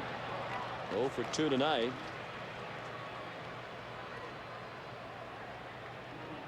And even though Brady Clark is the leadoff hitter, and you would think that he would take a lot of pitches early in the count, especially with the bases loaded, He's coming out of his shoes early. He wants to hit that first pitch. 6th in the National League in hitting at .316. And up there among the league leaders all year long. 147 hits, 2nd in the National League. Starting the day, 1 behind Miguel Cabrera of Florida, who's also leading the league in batting average. And you can see how close Brady Clark gets to home plate. His knees are actually over the inside corner. I met this kid when he first came up to the big leagues. He was coming up. This was about 3 or 4 years ago. Was doing a game here in Milwaukee for ESPN. Saw his Milwaukee Brewers bag, and I asked him, was he getting called up? He said, yes. I said, well, what do you play? He says, outfield. And I said, well, what's your specialty? He goes, well, I'm probably going to be a 4th outfielder. I said, well, what do you do good? And he goes, well, I can hit. Well, baby, he showed that he can hit. Hitting 320, a little bit less than that after the couple ABs today, but he can hit the baseball. Particularly the pitches on the inside part of the plate. Talking with Bill Schroeder, the longtime Brewer broadcaster and former player, before the game tonight, he said there almost isn't a pitch. He said you think the pitch is going to hit him, and he'll line it into left field. Well, that's why he stands right on top of the dish, thinking that pitchers are going to try to challenge him inside. But a lot of times, if you throw the ball too far inside, you hit him. You throw the ball right on the inside part of the plate, and he rips it into left field. Got a pitch to hit and just pulled it foul. That wasn't the sharpest breaking ball Morris has thrown. Well, it looked like Morris was trying to start this breaking ball right at him and break it over the plate, but the ball didn't start at him. It started over the plate in the commit zone. Brady Clark just a little bit ahead of him. He waits 1 split second. He's got a double down the left field line and may score 3. Clark waited a long time for a chance. Last year at age 30, his first full season in the majors. Spent time in the Reds, Mets organizations before coming to the Brewers. Of course, when they traded Scott Podsednik, got Carlos Lee, that opened up a spot for Clark, and he has surpassed all expectations. That's made it doubly a great deal for Milwaukee. Not only did they get Lee, but Clark has done a lot of what Podsednik might have done if he was here. That's a line to third. Wow. Got an inside pitch and hit it hard, but right at the third baseman Nunez.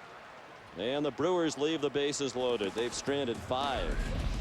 After 4 in Milwaukee, the Cardinals still have a 2-run lead.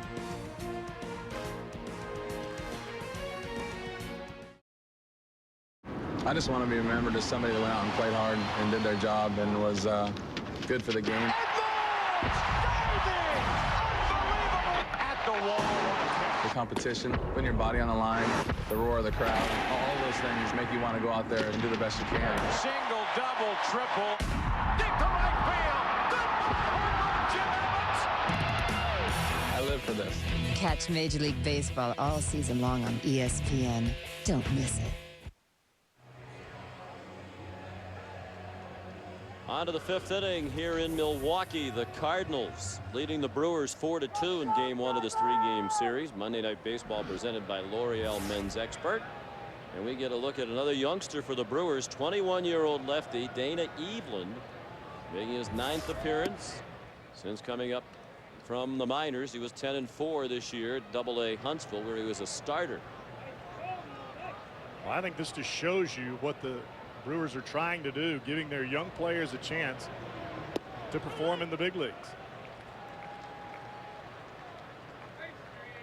One thing that Ned Yost really likes about Eveland is the fact that he's got 4 pitches: fastball, curveball, slider, and changeup. But he can throw his fastball on both sides of the plate, and he has no fear. That allows you to bring a 21-year-old kid to the big leagues. Yes.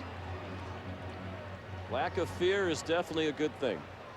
16th round draft choice back in 2002 by the Brewers. 6'1", 220 pounds. Born in Olympia, Washington, lives in Palmdale, California. We talk about the nice job Ned Yost has done. You also have to tip your cap to Doug Melvin, Gord Ash, the front office. They're developing young talent. They've made some nice trades. Go get guys like Carlos Lee.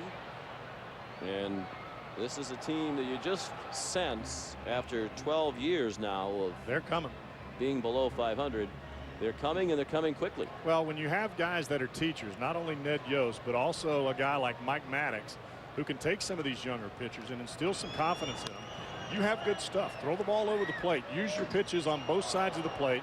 But most of all, throw strikes and throw strike one. And I think that's what you're starting to see in this Brewers staff, and that's why they're winning ball games. It's not simply because they're swinging the bats and simply because Carlos Lee has 90 RBIs or Jeff Jenkins is swinging well. They've got to throw the ball over the plate if they're going to win.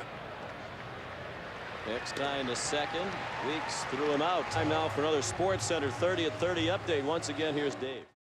Sports coming up on Sports Center after the game. Thank you, Dave. That is sad news. Gene Mauch, regarded by many as one of the great managers of all time.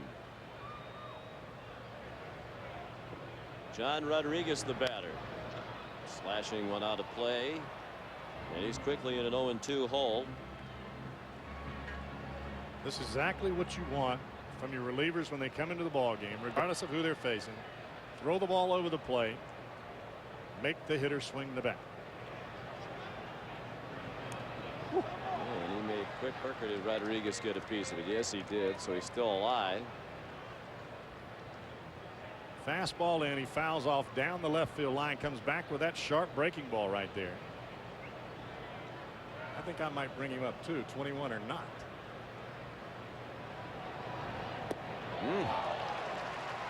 Two different speeds on that breaking ball. One hard, one soft. The soft one sets down J-Rod. You can watch this breaking ball here a little bit slower. You can see John Rodriguez get out just a little bit in front of it. Not going to foul that one off. Let's see what he's got for the big boy Pujols right here.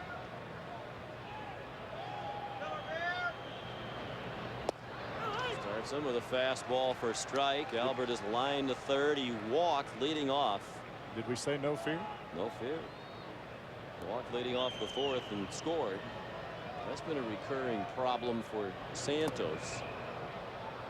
The opponents entering tonight had scored in 25 of the 34 innings in which the leadoff man reached base. That was 74% of the time coming in. So he doesn't do a good job of pitching around the leadoff man getting on. And that happened in the fourth. The only inning tonight Cardinals got the leadoff man on. They scored down the right field line and foul. I think a lot of pitchers fall victim to that simply because you get a runner at first base.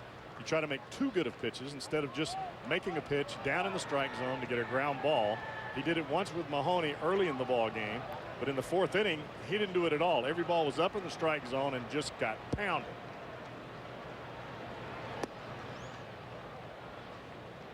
I know Ned Yost was telling us before the game about how Santos has pitched better than the numbers, but he wasn't very impressive tonight. The reality is, since the middle of last season, Santos 5-20 in 35 games. Before tonight, if it stays this way, he'll be 5-21 in his last 36 games. Tied with Ryan Franklin, the most losses in the majors during that time. And you have other options. You're in a playoff race here now. You can't really afford to stay with a guy who's not getting it done often enough for you. Pujols walked for the second straight inning. Well, you said it earlier with the addition of Rick Elling coming up. He's a guy that's a veteran starter. He's been out there in the wars. He knows how to pitch, especially in this ballpark. Trying to keep the ball in the ballpark should be a little bit easier for him than it was in Texas. As you mentioned, this young man who looks impressive so far tonight was a starter all year long in the minors. They wanted to go in that direction. Here's Edmonds. There's been a hot hitter lately for St. Louis. A single tonight and scored. Part of that 3-run fourth. He fly to deep center in the second. I think a lot of times managers want to take 21-year-old pitchers, starters or not, work them out of the bullpen so that they can learn to be aggressive in the strike zone, and they get their feet wet and get used to pitching in the big leagues and get used to the hitters one time around at least before you put them out there and put their feet on fire in a starting rotation role. This kid definitely has some good stuff. Yeah, he does. Edmonds, as we said, has been hot. He's hit in 10 of those last 11 games.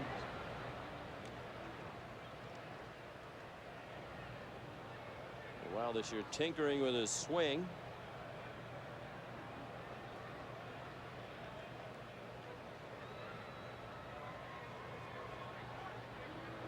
Cleveland goes to first to check on Pujols. I don't think Albert's going to be running. I'm inclined to agree with you, Cowboy. I think that Jim Edmonds, he just scooted up onto the plate just a little bit more. He's looking for that fastball down away, and he can drive it out of the ballpark the other way. We've seen it time and time again. Pujols perfect in stolen bases this year. Very short lead as the count goes to 3-0 on Edmonds.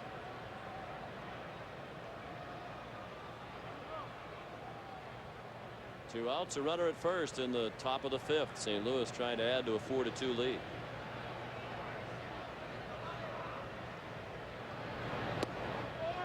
And that's ball 4 inside. So Evelyn retired the first 2 with ease, but has issued back-to-back walks to Pujols and Edmund, and will now have a visit from Mike Maddox. And I'm sure that Maddox is going to tell him, stop looking at the names on the back of the jerseys and do what you do best, and that's throw strikes, get your breaking ball over the plate, and let's get these guys out. Of his first 14 pitches in this outing, 12 from Evelyn were strikes.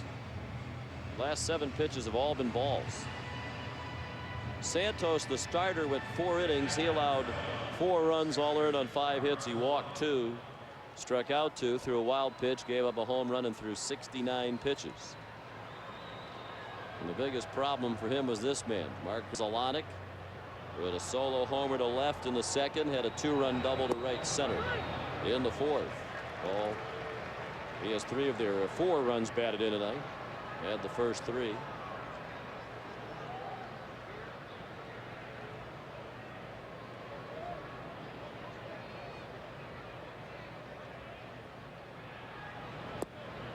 A little bit low, 1 ball, 1 strike. You could tell when Mike Maddox went out to the mound talking with Evelyn, you could see the smile on his face, and I think the smile on his face transfers to Evelyn to try to relax him a little bit.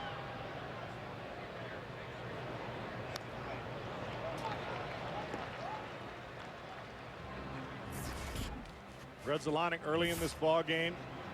Sean, you were talking about it. He ate Victor Santos up. A breaking ball in, looking for a first pitch fastball after hitting a breaking ball out of the ballpark, and he hits it into the right center field gap. 3 RBIs at the time. A chance for more with 2 men on and 2 outs. Pujols at second, Edmonds at first. Had a fastball a little bit high from Evelyn. Well, you can see when Evelyn gets ahead in the count, he likes to change the eye level, go up in the strike zone. In the minor leagues, especially at AA, you're going to get swings on that pitch. Here in the big leagues, they're just going to spit on it and let it ride right on by. Late swing and a foul over by the Brewers dugout.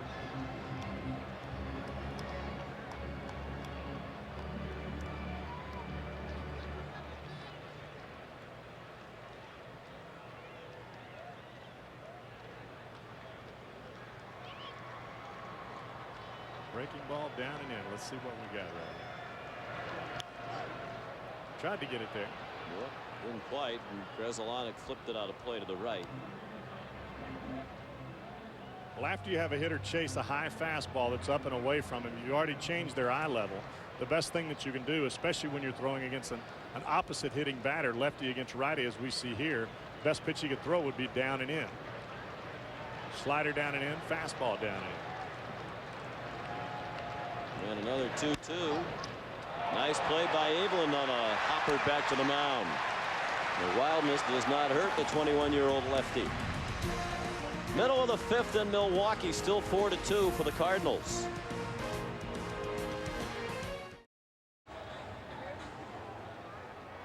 Sean McDonough, Jeff Brantley, Aaron Andrews. Monday Night Baseball presented by L'Oreal Men's Expert on ESPN.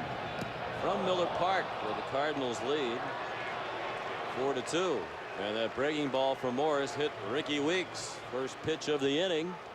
Hits Weeks and brings the tying run to the plate. Weeks on base for the 3rd time. He has walked, singled, and now been hit by a pitch.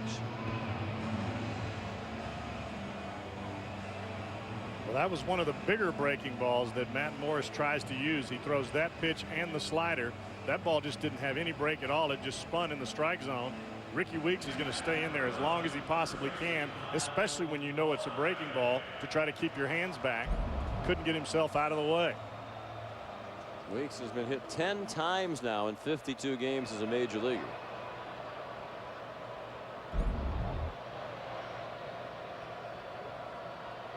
Brady Clark, their leadoff hitter, has been hit 13 times. Those guys at the top of the order find ways to get on. Overbay gets on as the ball goes right under the glove of Pujols. So an error on Albert Pujols. What looked like it had a chance to be a double play ball. Instead, it has the Brewers in business with a tying run at first and nobody out in the 5th inning. Well, I think what Albert Pujols tries to do here is get his body turned a little bit too early, trying to look up at second base, and you can see his eyes look up just a little bit too soon to try to get the ball to Eckstein for the 3-6-3 double play. You have to catch the ball first before you can throw the ball to second base. 10th error of the year for Pujols. Weeks with excellent speed at third. Overbay at first. The leading RBI man in the league. Lee, the batter, and he takes a fastball just inside. Crucial point in the ball game for the Milwaukee Brewers right here. They cannot let this situation get away from them, especially with Lee at the plate and Jenkins on deck. They have got to put some runs on the board right here. The bases loaded last inning, grounded slowly up the middle, but it gets through and brings Weeks in from third with the 3rd Milwaukee run of the night. RBI number 91 for the league leader Carlos Lee. His first hit of the night. He's 1 for 3. Overbay to second, and the Brewers are threatening to tie it up or take the lead.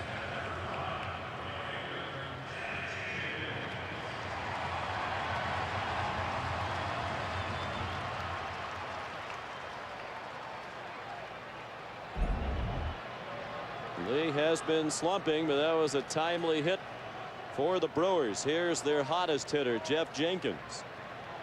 1 for 2 tonight with a 2-run bloop single in the first. Swinging for the downs there, and he fouled it back onto the screen. That doesn't look like someone that would be bunting or trying to move the runner over.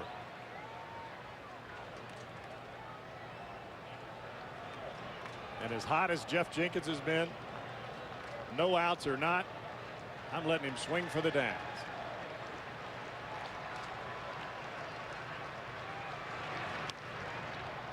Out of play down the left field line. He did homer against Matt Morris on July 18th in St. Louis.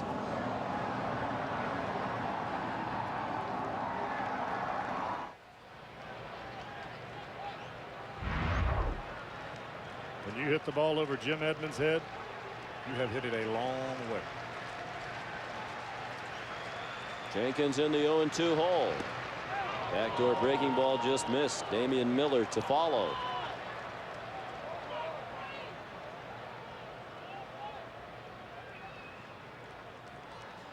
Morris is a bargain at about $2.5 million this year. He was a free agent at the end of last year, but wasn't in great bargaining position in need of shoulder surgery.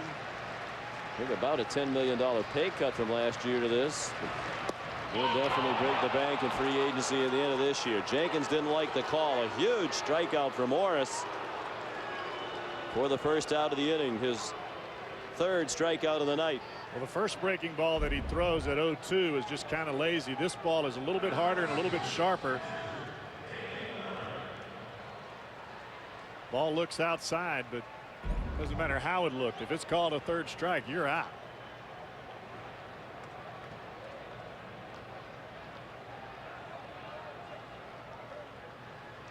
Now Damian Miller. Breaking ball high. He grounded out to end the first, single to right in the 4th. In this situation with Jenkins at the plate, I think with a pitch that's close, you've got to foul that pitch off. You can't take a risk of being rung up on strikes with no outs and runners on the base paths. Check swing at a ball low.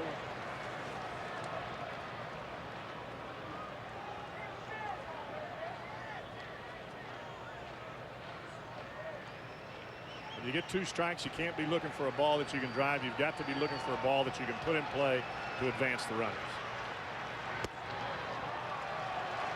3-0 on Miller with Wes Helms on deck. Miller's been a hot hitter. His bloop hit tonight in the 4th inning extended his hitting streak to 8 games. It's 2 shy of the longest hitting streak of his career. Borderline knee-high strike. Well, I think when you watch this pitch cross the plate, Mahoney lets his glove drop down below, and that's what causes that pitch to look like it's lower than it actually was. Caught right on the bottom of the strike zone. 3-1 pitch, line to right center, and caught by Taguchi. It sliced back toward him. Miller hit it hard, but Taguchi able to snare it for the 2nd out. Overbay back to 2nd. That is a great jump by Taguchi there in right field. This ball is hit on a rope into right center field. Great wheels and great knowledge of the baseball, knowing that it's going to curve back to you coming from a right-handed hitter. Does a great job playing that ball in right field. You misplay that ball, there's 2 more runs on the board, and even the catcher standing on third base. So it falls to Wes Helms to keep this rally going for Milwaukee. He singled to left in the 4th, and he singles to left center. Overbay waved around. Edmonds with the throw. It is cut off, and it's a tie game, 4-4. Second hit of the night for Wes Helms. His 18th run batted into the year. Well, that's twice in a row now that we've seen Wes Helms hit that breaking ball to the left side. We saw it in the AB before. This is a slider trying to get ahead in the count. Looks like a perfect pitcher's pitch, but I guarantee you Wes Helms goes to the plate thinking he's going to throw me that same breaking ball that he struck me out on earlier with, and I'm going to sit on it. And that's exactly what Helms did. Drives in the run, Overbay from second base. Helms has now reached base safely in 6 of his last 7 plate appearances. Breaking ball low and away to J.J. Hardy. Al McRae and I were talking about that before the ball game. Yes, that was a quality pitch. Yes, that was down in the strike zone. Yes, it was a first pitch strike, but was it a good pitch to Wes Helms? No. Hardy hits it high in the air to left, but got under it just a tad, and Rodriguez there to make the catch and end the inning. Brewers capitalize on the error by Pujols. They score 2 unearned runs to tie the game at 4.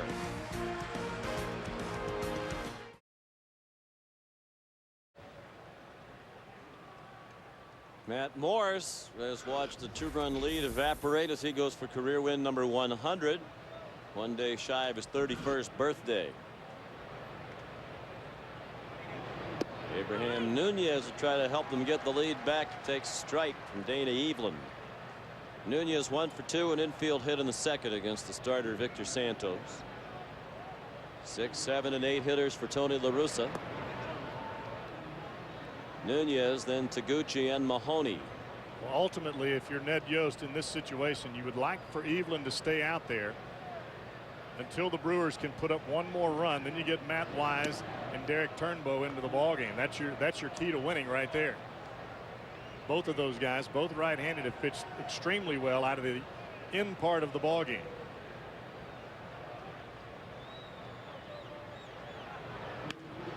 Bounced up the middle and past Weeks. It looked like he was diving, expecting that last bounce would be lower than it was. It bounced up over his glove and into center field. 2 for 3 tonight for Abraham Nunez.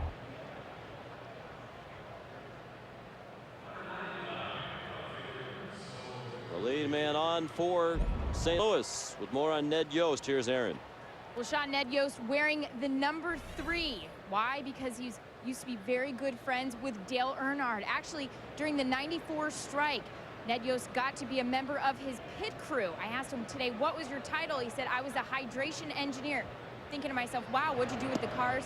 That's another way of calling himself a water boy. He'd simply just hand the water over to Dale Earnhardt. Got to take part in about 9 races with him. Says he's one of the biggest influences in his life. They were old hunting buddies, spent tons of times together. Has his picture of Dale Earnhardt right above his desk here at Miller Park.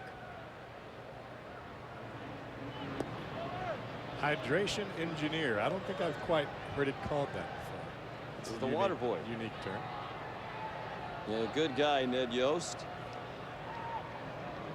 49 years old, longtime coach with Bobby Cox. Spent 12 years on Bobby's staff with the Atlanta Braves. Now in his third season as the manager of the Brewers. Played for the Brewers, including back in 1982 when they made their only appearance in the World Series against St. Louis. Back then, of course, the Brewers were in the American League. The Suds series between two great beer cities. And a double play turned by Hardy, Weeks, and Overbay. That shows you the arm of Ricky Weeks right there. Laser with Taguchi burning it down the line. 6-4-3, and we send it back to Dave. Red Sox have been hot. Graffinito's done a nice job at second base. Mark Bellhorn may not get that job back. Well, not only has he done a great job at the plate, he's done a great job defensively. And you ask any pitcher on that staff, you want somebody that can catch the baseball and turn the double play. To right field off the bat of Michael Mahoney. Jenkins the catch. That's the inning. On to the bottom of the sixth in Milwaukee. The Brewers and Cardinals tied at 4. Market opened in 2001, but like a lot of the new ballparks, some of the old style features, including the manually operated scoreboard, posting the out-of-town scores on the outfield wall. Here in Milwaukee, we're tied at 4. Been a back-and-forth game. The Brewers led 2-0. St. Louis had a 4-2 advantage, and now the Brewers have tied it. Trent Durrington is the pinch hitter for the pitcher.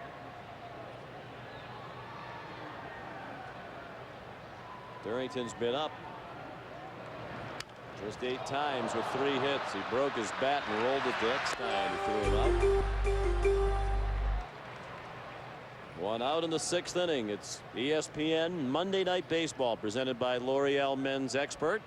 Game 1 of a 3-game series here in Milwaukee between the Brewers, wild card contenders, 4.5 out in those standings, and the Cardinals with a 10-game lead in the National League Central. Sean McDonough, Jeff Brantley, Aaron Andrews. Happy to have you with us. Brewers have not finished a season above 500 since 1992. Well, Julio Santana is their new pitcher when we go to the 7th. Their streak of 12 straight losing seasons is the longest for any team since the Mariners.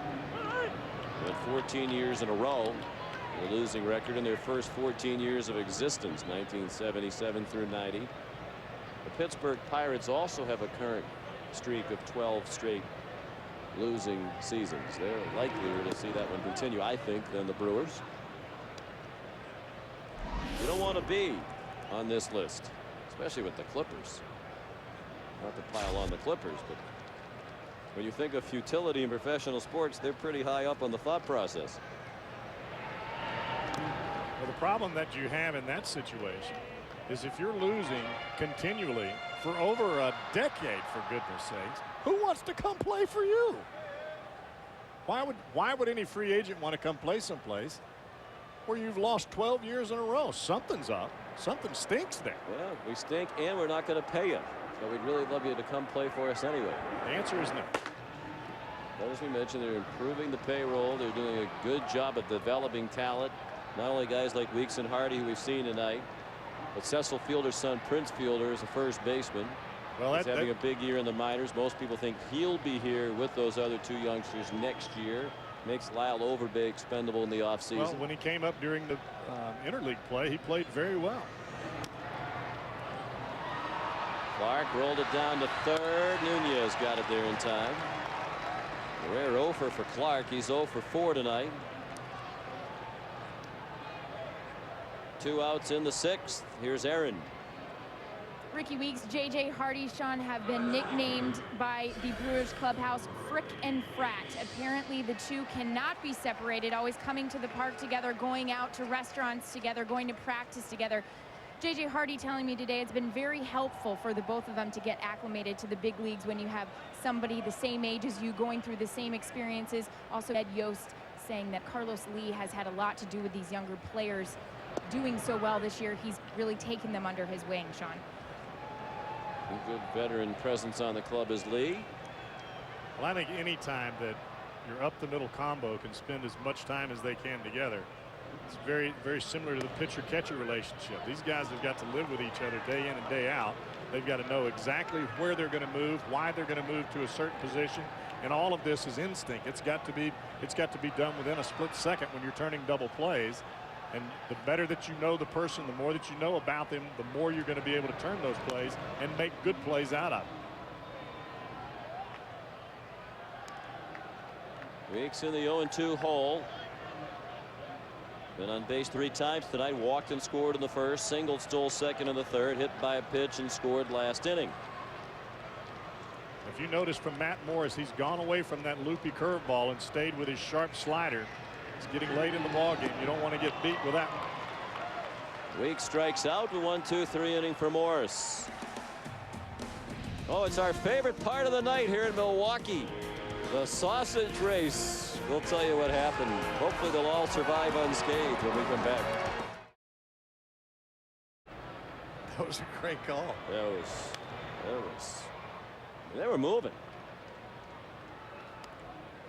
You think carrying all that fat and calories around, we wouldn't be able to quite move at that pace.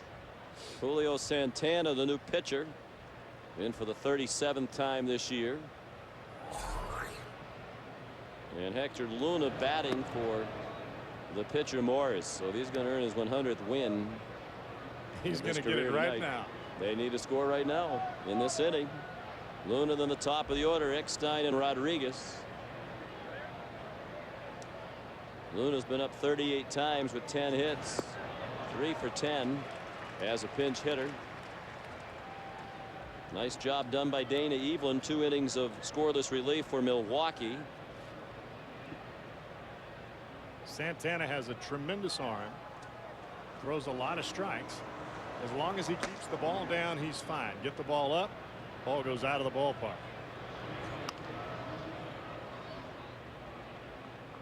And if you're Santana at this point, the only guys that you want to face are Luna, Eckstein, Rodriguez, and let Pujols and Edmonds face someone else next in.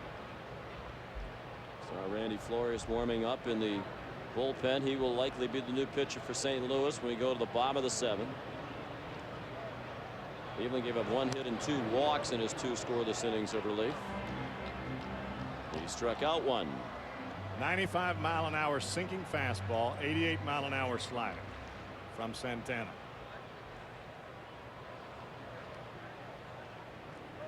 Velocity not a problem. Not a problem at all. It's where you put it, not how hard you throw.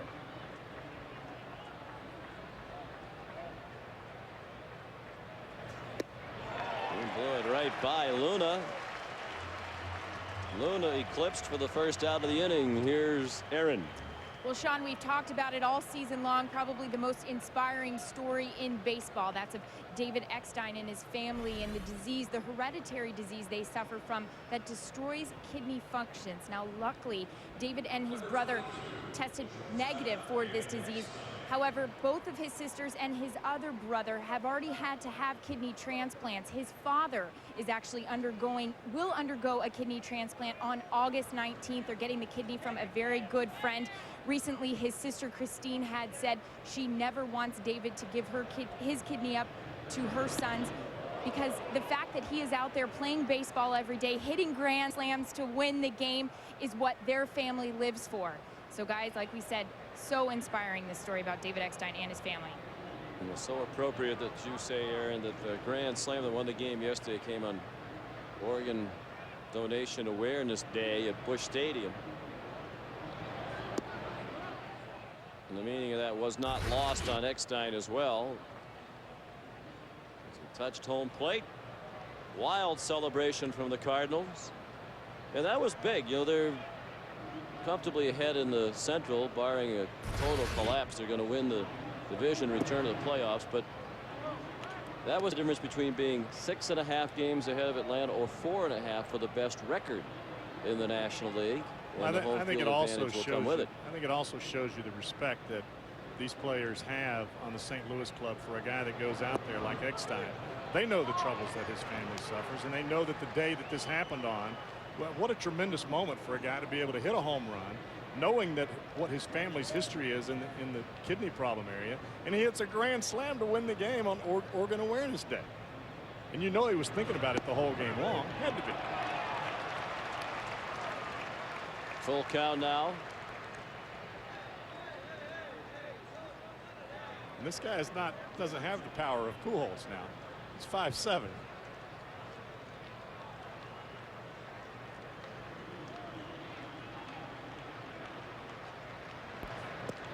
Strike three. Excellent pitch by Santana, who came all the way back to strike out Eckstein. Back-to-back strikeouts for Julio Santana here in the 7th inning. Well, if you're Santana, if you can stay down there around the knees, you're going to make a lot of great pitches. This guy's got a tremendous arm, and you can see this pitch right here starts right on the inside part of the plate and ends up on the inside corner. The last thing that Eckstein's looking for is a fastball inside. He's looking for a breaking ball or a fastball away, and he gets the fastball right on the inside part of the plate. Can't swing, can't put the ball in play. Great pitch from Santana.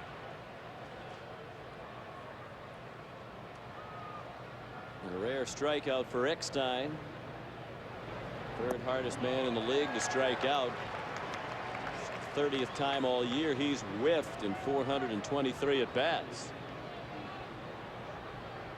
We'd like him to walk more.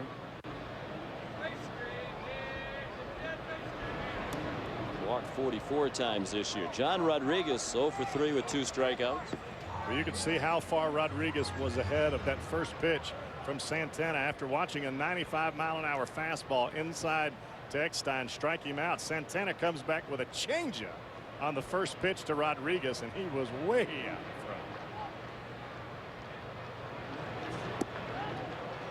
in front. Wow, where is that? Whew. Santana questioned Greg Gibson about it. You saw Gibson gesture with the left hand to say it was outside.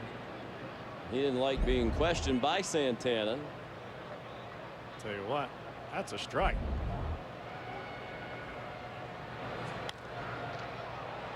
Off to left for Carlos Lee. Another changeup. Got him. The Cardinals go in order. 7th inning stretch in Milwaukee, and the big bats coming up for the Brewers in a tie game.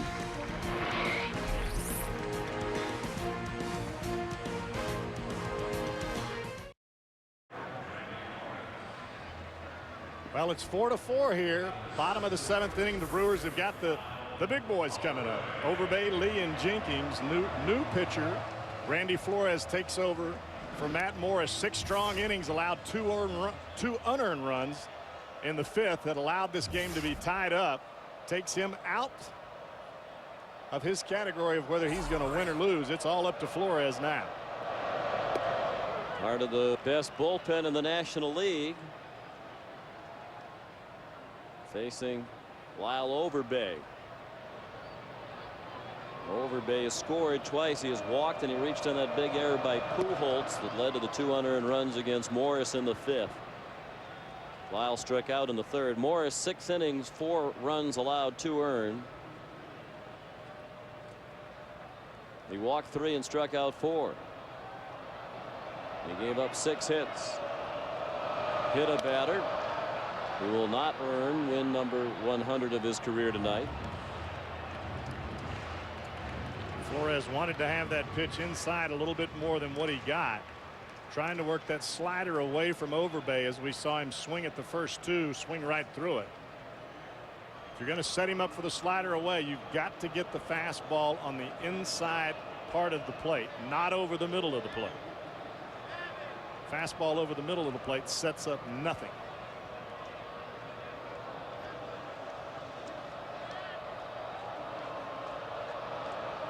Slider right here. He better get it out there. He did. And Overbay fooled badly for the first out of the bottom of the 7th.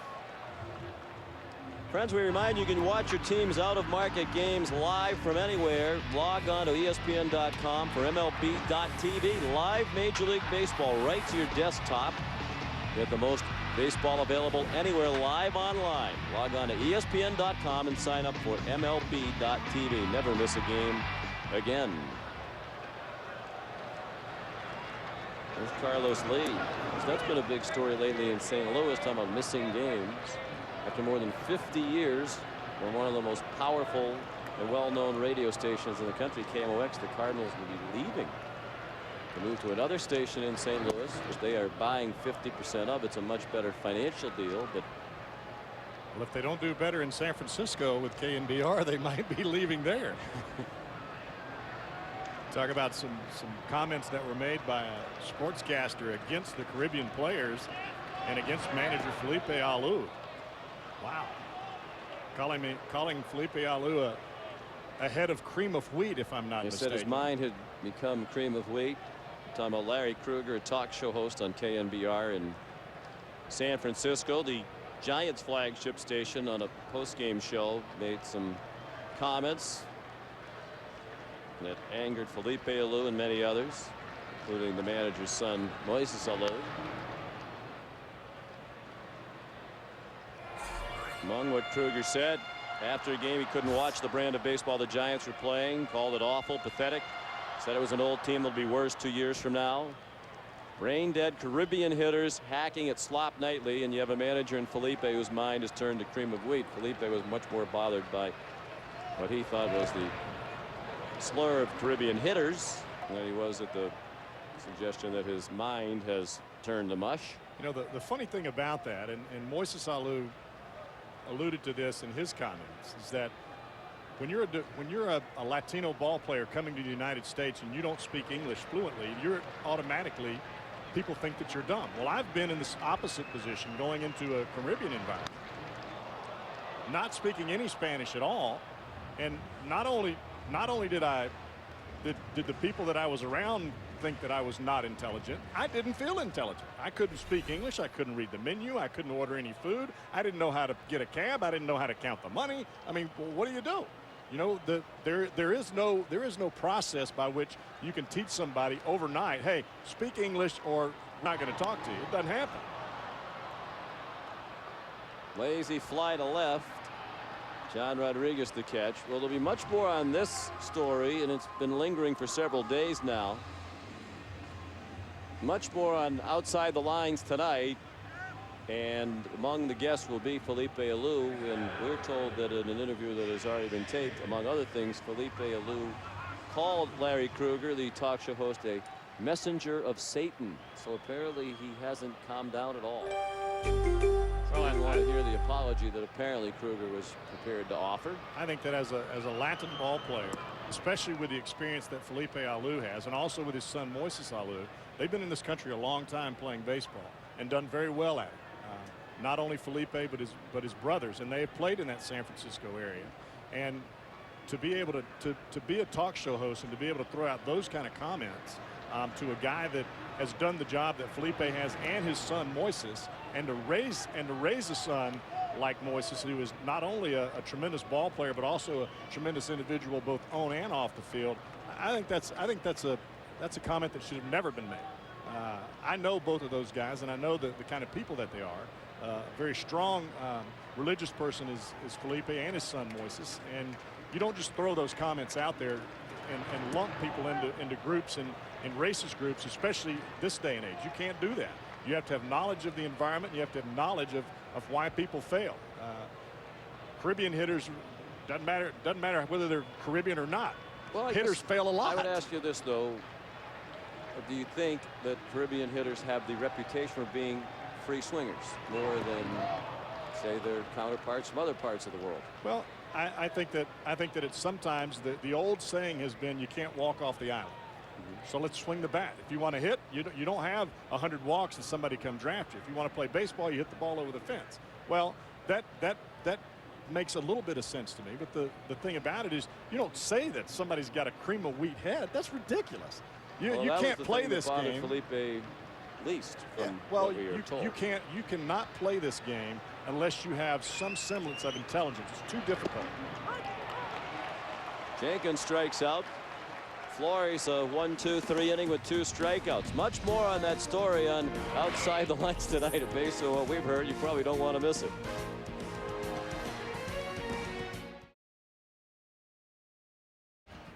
4-4 ball game, 8th inning here in Milwaukee.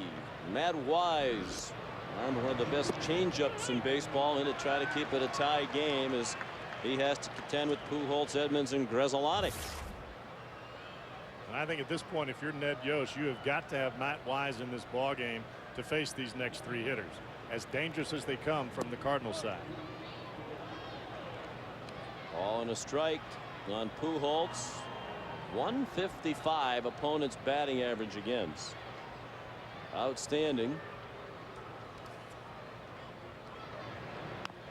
Santana pitched 1 perfect inning with 2 strikeouts for Milwaukee. Well, that was that changeup that you were just talking about. That shows you how good the changeup is from Matt Wise. It was chest high right over the heart of the plate, and Pujols was way out in front. Great arm action on the change from Matt Wise. And he induces a pop fly to right.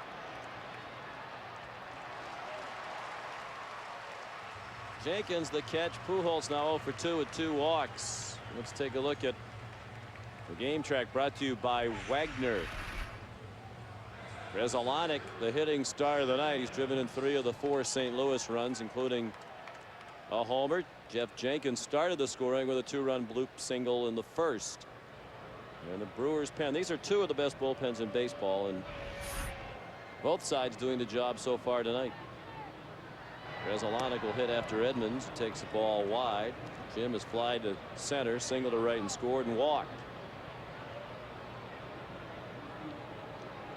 Now, there are a lot of people that would agree with you and believe you that the St. Louis Cardinals had one of the best bullpens simply because they have a well-known closer in Jason Isringhausen finishing the ball game. But when you've got a guy by the name of Matt Wise as your setup man, a 21-year-old left-hander in the bullpen, Santana out there finally throwing strikes, and the guy that closes out ball games is Derek Turnbow, who can throw the ball upwards of 100 miles an hour.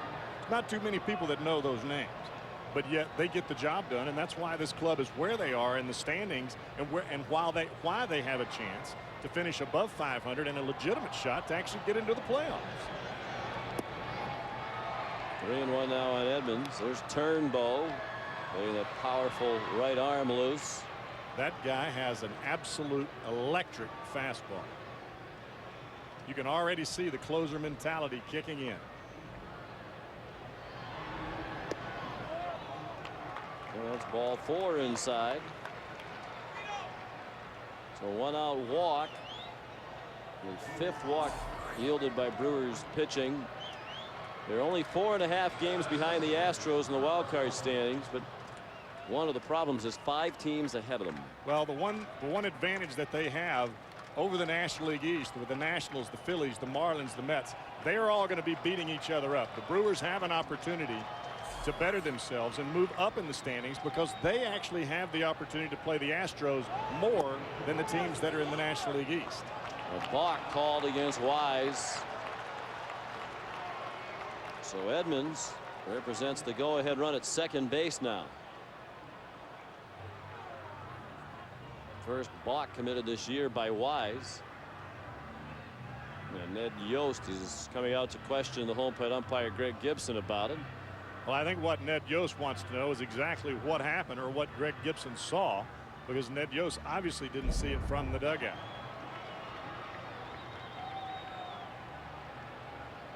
Well, they're going to call that as where he did not stop, at least for a split second. No stop. That's a ball. Should be a very big call. There's Grzelcyk. And you can see Wise every time he's very borderline on whether he stops his motion or changes direction, if you may. Every time he releases the baseball, especially in his stretch. And I mean, even now, you watch him when he comes to the set position, he's not set long.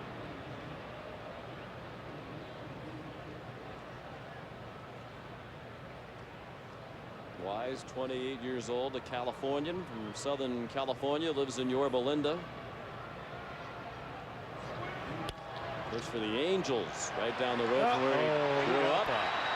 They have Edmonds in the rundown. They tag him out. Hardy flipped to Helms. So they cut down Edmonds for the second out of the inning.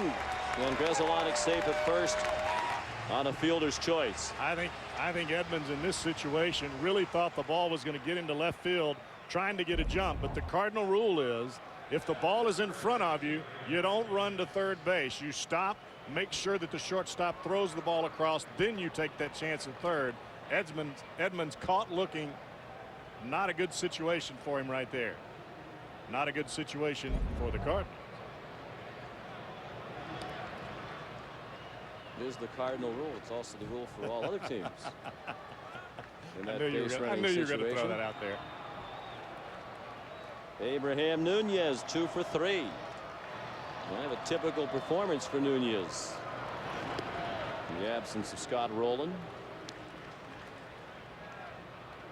Well, in essence, the balk does not hurt Matt Wise. And I think you hear Damian Miller hollering at him. He's got to hold the ball just a little bit longer before he releases it to home plate, or he's going to get called for another ball. Ooh, there's the excellent changeup. And all that changeup, Sean, is the swing is caused by the way his arm action comes through. He throws that changeup from the same arm action that he throws his fastball and his breaking ball from. Even though that pitch is not down and away, that pitch is up in the strike zone, but his arm is moving so fast, you're swinging at his arm. The runner goes with a good jump, and the throw not in time. Grzelcyk had an excellent jump and steals his 8th base of the year. What a night he's having. Well, the benefit for Wise here is this pitch is a strike. Even though Grzelcyk gets a tremendous jump. He stole that off of Matt Wise, but Abraham Nunez has got 2 strikes on him, and there's 2 down.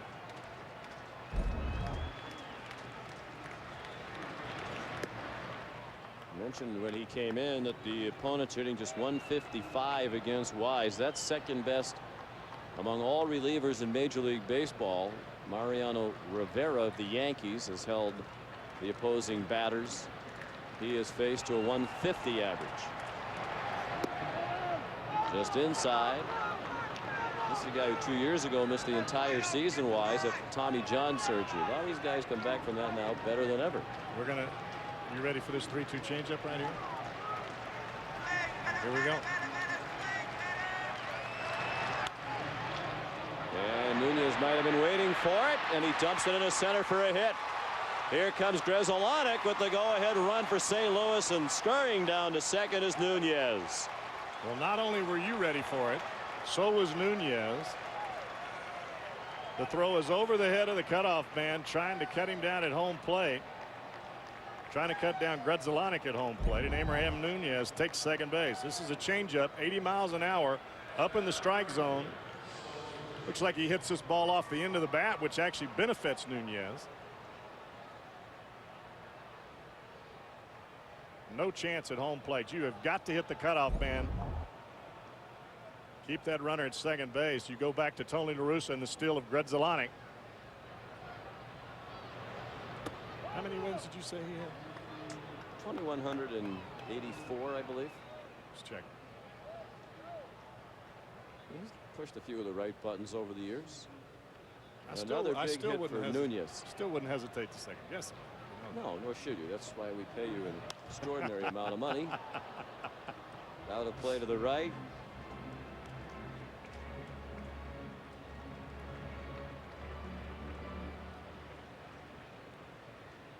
We're talking with the Cardinal broadcast for the game. He said, you know, if you take Pujols out of the equation, obviously, you could make an argument that Nunez has been the most valuable player on the team with what he's done. Well, especially if you're filling in for a player like Scott Rowland. Oh, boy. That's pretty well struck to left. And the Brewers are now facing a 2-run deficit. A double for Taguchi, ground rule double. And Wise ineffective for one of the few times this season for Mike Maddox and Ned Yost. And the Cardinal fans who have made the 5-hour or so trip are enjoying what they're seeing here in the 8th. Another changeup up in the strike zone, runs back to the inside part of the plate. Taguchi is a guy that is waiting a long time to try to go the other way. In this situation, he gets a changeup, or even if he had a breaking ball, that's the pitch that he likes to pull. Fastball the other way, off speed, he pulls into left field, and he hits this ball right on the nose, driving in Nunez. Second hit of the night. Third time he's been on base. He's driven in 2 for St. Louis. He's another guy like Nunez who has had a tremendous year. He pressed into more action than expected. Mahoney sends it high and deep to center. Clark the catch, and that's the inning. But the Cardinals get 2 off Matt Wise to the delight of Tony La Russa. And St. Louis leads by 2. Men's expert here on ESPN. 30,260 on hand. That's about 2,400 more than their home average. And the Brewers now trail by 2 in this back and forth game. Tony La Russa hands the ball off to Julian Tavares, who has 24 holds among the stats, as you saw. And that's the team high, and that's what he's going to try to do right here. Hold them off, get it to the 9th, and in all likelihood hand it over to Jason Isringhausen. Damian Miller, the leadoff hitter. Randy Flores pitched a 1-2-3 inning for St. Louis with 2 strikeouts in the 7th. 2-0 now on Miller. What you really want from Tavares here is a lot of strikes. Make the bottom of the order, swing the bat, so you don't have to roll it back over for Isringhausen in the bottom of the 9th.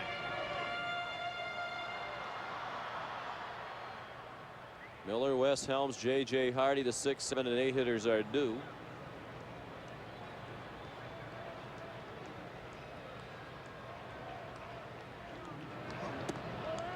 That runs up and in. 3 balls and a strike.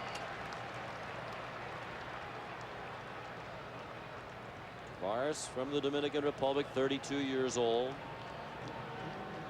6'2", 195 pounds. He's bounced around. Foul ball is pitched to Cleveland, San Francisco, Colorado, the Cubs, Florida, Pittsburgh, and St. Louis.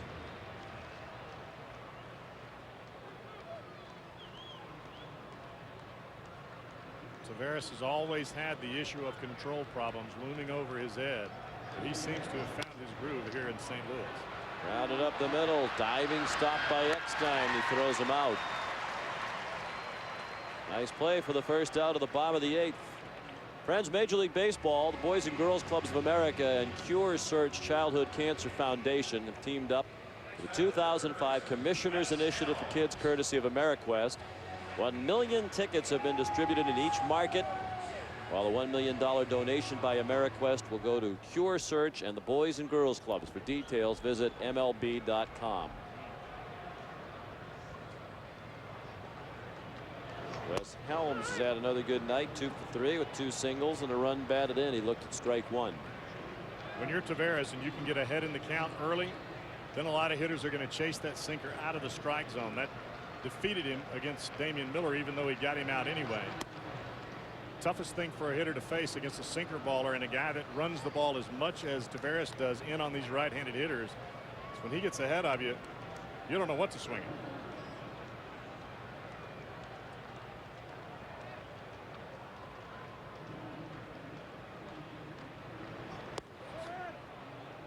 Ran inside. 2-1. You've almost got to look for, off of Tavares, you've almost got to look for a ball that's away and know that it's going to run to you. Because if the ball starts in the middle of the plate, it's going to be on your hands by the time you swing. Just like that one. Right on cue. The broken bat roller to third. Nunez threw him out.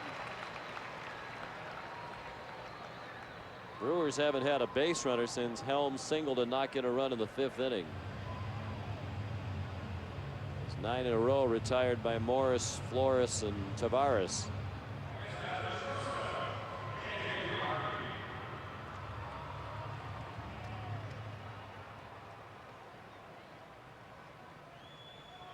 J.J. Hardy 0 for 2 with a walk. Another of the reasons why the Cardinals are in the position they're in. A great job they've done within their own division. 32-13 this year against teams in the NL Central. The White Sox at 32-9 in the AL Central have a better record within their division in all of Major League Baseball.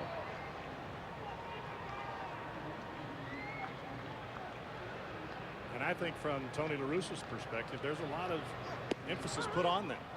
I think when you know that you're coming in to play some teams that are in your division, I think the emphasis is we try to at least win 2 out of 3, if not every ball game that we play. This is the start of a 7-game road trip for St. Louis. They'll go to Chicago after they're done here. That's banged to left and over the head of Rodriguez and over the wall on a hop. Well, there's another breaking ball that Wes Helms just, well, that's not Wes Helms, that's Hardy, but another breaking ball left the strike zone that the Brewers have hammered into the gap.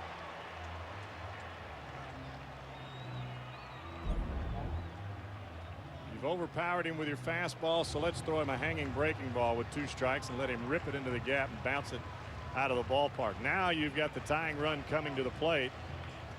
Looks like it's going to be Billy Hall. Russell Branyan. Jason Isringhausen. He's had a tremendous year as the closer warming up. Dave Duncan's going to the mound. Well, in this situation, you've got to stay away from the home run. If Branyan is going to be your hitter, he's a guy that can definitely tie this ball game up with one swing of the bat. That's why you've got Isringhausen up in the bullpen. You've got 2 outs. If he can get himself loose, it's part of the reason you see Dave Duncan out talking to Tavares, trying to give Jason Isringhausen as much time as possible to get loose, waiting for Greg Gibson to come out and pull him away from the mound. He's going to stick with Tavares.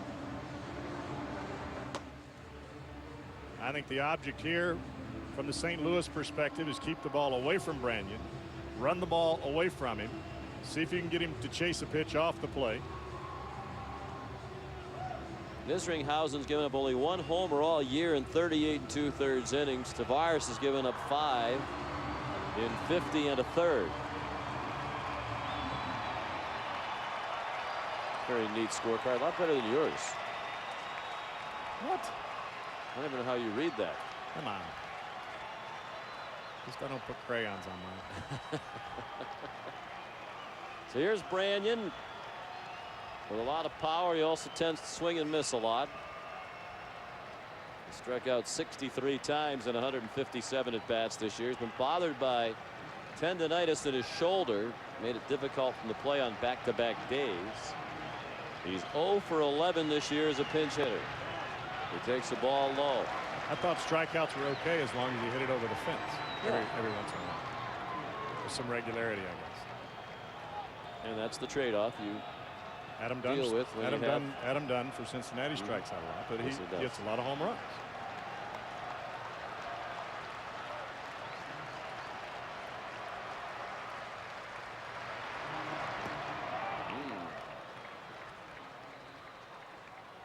One and one the count. Looked like Tavares took something off of that pitch down in the strike zone. Even if he would have hit it, that ball wouldn't have gone anywhere. Branyan, a dead red low ball fastball hitter. He's the tying run at the plate. 2 outs, bottom of the 8th. Brady Clark on deck. Ooh, he was swinging to tie it. Foul tipped into the middle of Mahoney. Well, this is a fastball. Looks like Tavares throws a 4-seamer inside. If this ball runs back over the plate, we may have a tie ball game. If this ball stays in on the inside part of the plate, it's straight. Branyan swings right through it.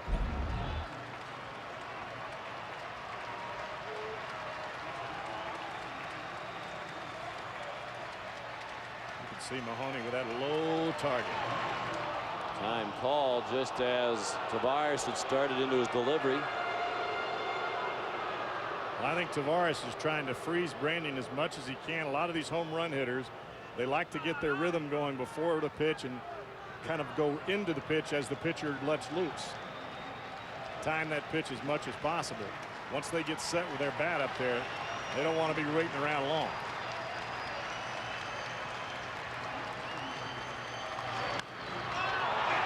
Very high fly ball in center field, not deep enough. Edmonds waiting for the towering fly to land. And the Brewers strand another runner. They've left 8. After 8, 6-4 for the Redbirds.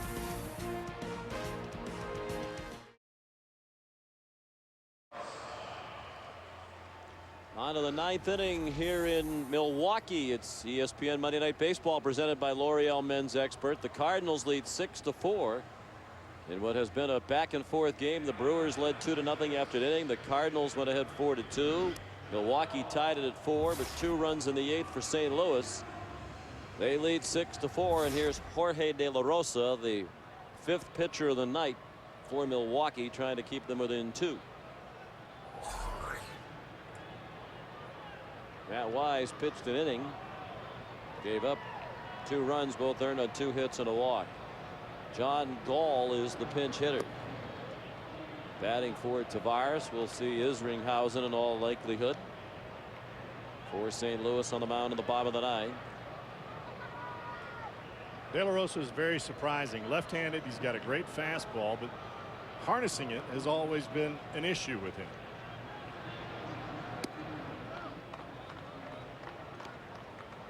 Fastball at 93, changeup at 83, neither anywhere close to the strike zone.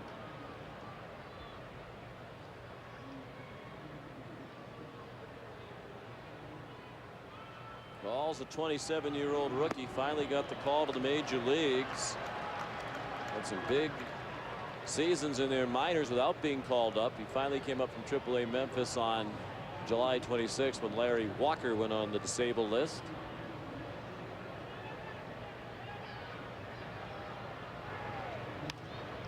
Made his major league debut that night at a double in his first at bat at San Diego against Woody Williams, with a lot of friends and relatives in attendance. You look at a guy like De La Rosa standing on the mound, 93, 94, 95. How can this guy have a 4+ something ERA? That's why. Yep. 2-2 pitch, lined into center field for a hit. The Gall's aboard, the lead man on in the 9th. We invite you to join us, friends, on ESPN News for post-game extra. We'll have more on tonight's game from Miller Park. And here on ESPN, Sports Center is next. They know the drill.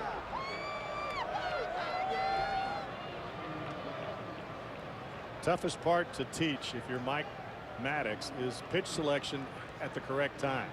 You throw 2 fastballs by a guy like John Gall, who's been sitting on the bench for 9 innings, and then you throw him a changeup after you throw him a 95-mile-an-hour fastball. Come on.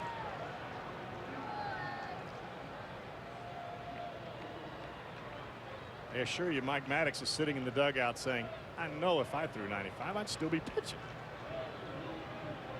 He never threw 95. No. And he had a great career.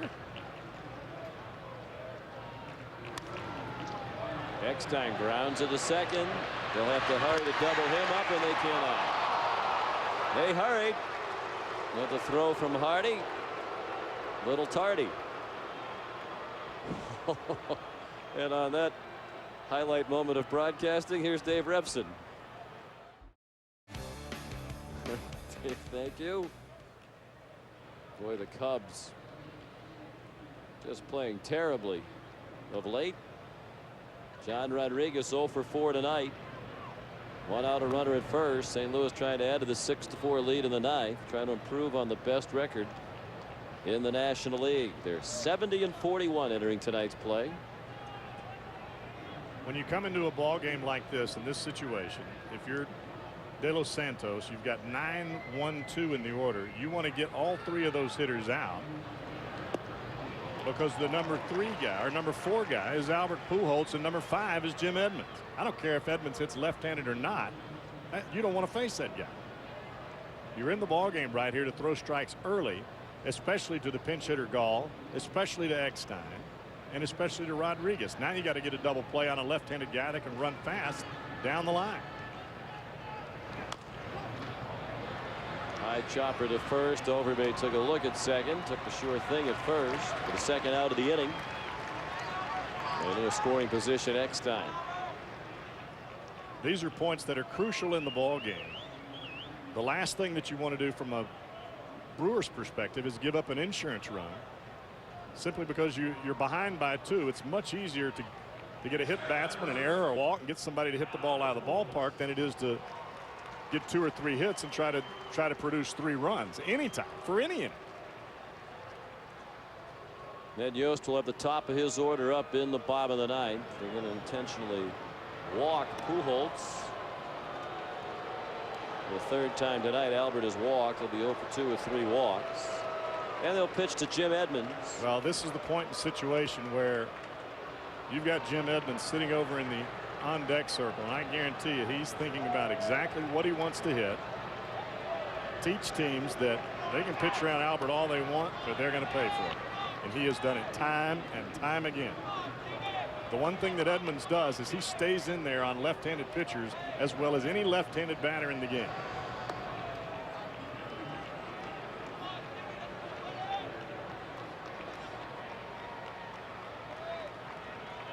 Mentioned with the top of the order for Ned Yost, Brady Clark, Richie Weeks, and Lyle Overbay in all likelihood against Isringhausen.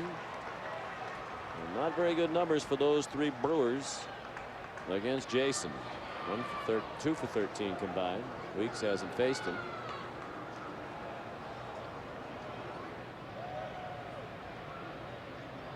Two men on, 2 outs, a 2-run lead for St. Louis. The ball low to Edmonds. You can watch Edmonds really close those hips as the pitch comes to the plate. And what he's trying to do is keep that front shoulder in, especially against a left-hander, because a lot of left-handed batters have a tendency to pull off the baseball. We saw Overbay do that earlier and strike out over Randy Flores.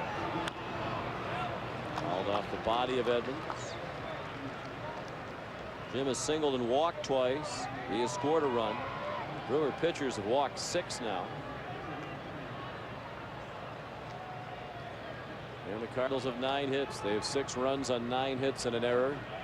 Milwaukee 4 runs, 7 hits and 1 error. Just missed a little bit outside. De La Rosa's from Mexico.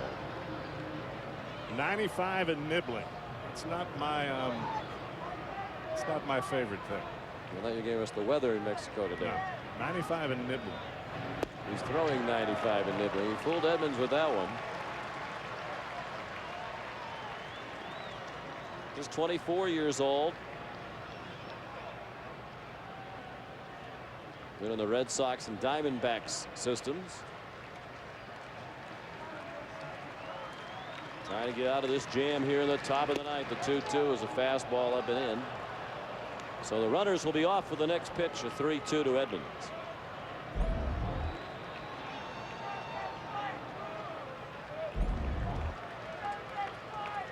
Well, Edmonds is not looking in. He's looking for a pitch that's down and away, trying to drive the ball the other way. Lifts it out of play the other way.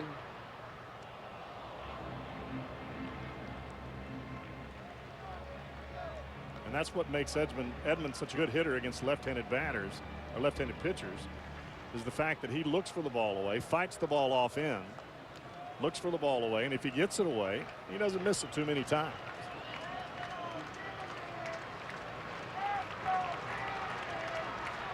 Another payoff pitch, and he walked him. Turned it over and threw it in the dirt. 2 walks in the inning from De La Rosa. 7 walks given up by Milwaukee pitchers. Coming up next, right here on ESPN, it's Sports Center with Steve Levy and Scott Van Pelt. Among the stories they'll be covering, Ty Law is now a New York Jet. Will injuries and controversy hurt the Eagles? And is Shaquille O'Neal taking the law into his own hands?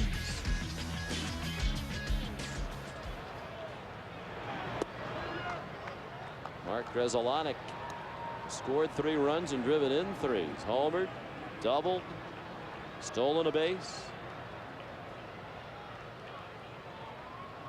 That last pitch from De La Rosa was close. But you're not going to get close calls if you're throwing the ball all over the strike zone. A fastball over the heart, and Grzelcyk sliced it out of play to the right. You know, if I'm standing on the mound, Sean, and I'm throwing the ball 95 miles an hour, and every hitter that comes up there is fouling it off the other way, I'm going to make you beat me with that number 1. I'll just move it around a little bit.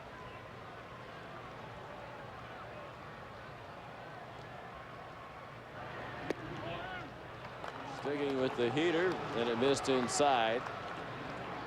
2 balls and a strike.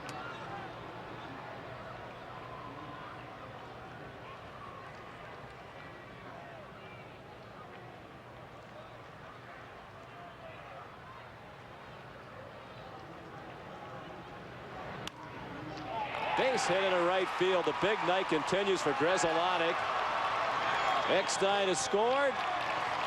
And Pujols right behind. 5 runs batted in for the St. Louis second baseman. And it's an 8-4 lead for the Cardinals. Another changeup out over the plate. You're throwing the ball 95 miles an hour, and then you throw them something at 83 that they know they can catch up to. Grzelcyk stays right on this ball, shoots it right in the hole between first and second base. That's just stupid pitching. Well, earlier this season, Grzelcyk hit for the cycle in a game against Milwaukee in St. Louis. Tonight he has single, doubled, and homered. Driven in 5, scored 3, and stolen a base. Broken bat knocked down by De La Rosa, and he recovered in time to throw out Nunez. 3 for 5 now for Nunez. Will it be Isringhausen? It's no longer a save situation. It's 8-4 as we head to the bottom of the 9th. Ricky Weeks has walked, singled, been hit by a pitch, and struck out. He's scored twice and stolen a base. I could almost feel Isringhausen getting up as that ball came off the bat. I was just going to say, you know, if they're running the chance that a batter or 2 reaches, you're going to bring in Isringhausen anyway. Why not just bring him in? It's 8-4. He's ready. The closer does not pitch unless there is a. Says who? Says the manager, Tony La Russa. 3 runs or less, or if he needs work and he's had more than 2 days off. That's it's it. The psyche ironclad psyche of the closer. The last thing that you want him to do is come in and pitch in a ball game like this, give up 2 or 3 runs, and then have to turn it up. Works on your brain. I don't want to pitch in a game like this if I'm closing. I don't care if I just got up or not. You only want to pitch when you can pad your stats. Exactly. All right. But it's the psyche of the closer that counts. If he's your closer, he's your closer. The other 5 guys that sit down in the bullpen, they pitch in games like this. Sorry. That's the way it is. It is. You know, I make the 10-foot putts, you're missing.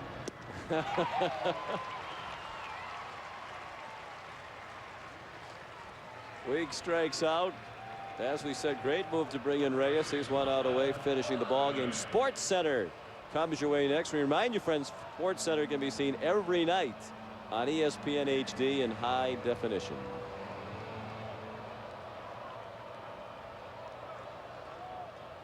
I don't putt from 10 feet. When you hit it into 4 feet every time, you don't have to putt from 10 feet. Come on. I knew that was coming. Lyle Overbay, the batter. He has walked and reached on an error, struck out twice, scored 2 runs. And don't get me wrong, I have the ultimate respect for the setup men. Most of the time they do more work than the closers actually do. Especially getting ready in the speed that Reyes got ready in tonight and putting up the stats that he has this year. Another Reyes, no relation. Anthony making his major league debut tomorrow in game 2 of the series for the Cardinals.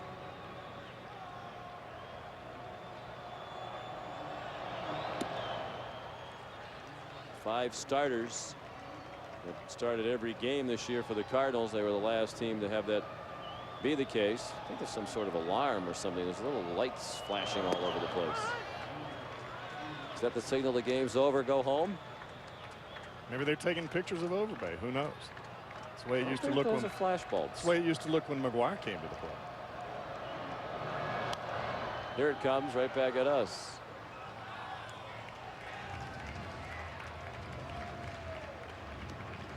The Brewers are down to their last strike. They came home with some momentum tonight, Jeff. Off a nice road trip, winning record in New York and Philadelphia, get to 500, chance to get over, keep it going, start this homestand. This is a downer after the early lead. Well, it's not good to lose the first game back home. But the one thing that you've noticed about these Brewers is they didn't quit, even though they had the early lead. And the Cardinals went up, especially after that 3-run inning in the 4th. They came back in the bottom of the 5th to put a 2-spot on the board and tie it all the way to the 8th inning. That's why those insurance runs that the Cardinals got in the 8th and the 9th, those are critical. You've got to keep the opposition off the board late in the ball game and give your big hitters a chance with one swing of the bat to win it for you at home. Hit pretty well in left. Rodriguez drifting back. And he makes the catch on the warning track a bit awkwardly, but he made it nevertheless. A 1-2-3 9th. And St. Louis has its 71st win of the year. 8-10-1 for the Cardinals with 7 left. Milwaukee 4 runs, 7 hits, and error, and 8 men left. 3 hours and 2 minutes. Flores the winner and Wise the loser. Grzelcyk a homer, a 3-for-5 night with a career high 5 runs batted in. Final score, St. Louis 8, Milwaukee 4. Coming up next at Sports Center. Now for Jeff Brantley and Aaron Andrews, Sean McDonough saying good night. This has been a presentation of ESPN, the worldwide leader in sports. Here's Sports Center.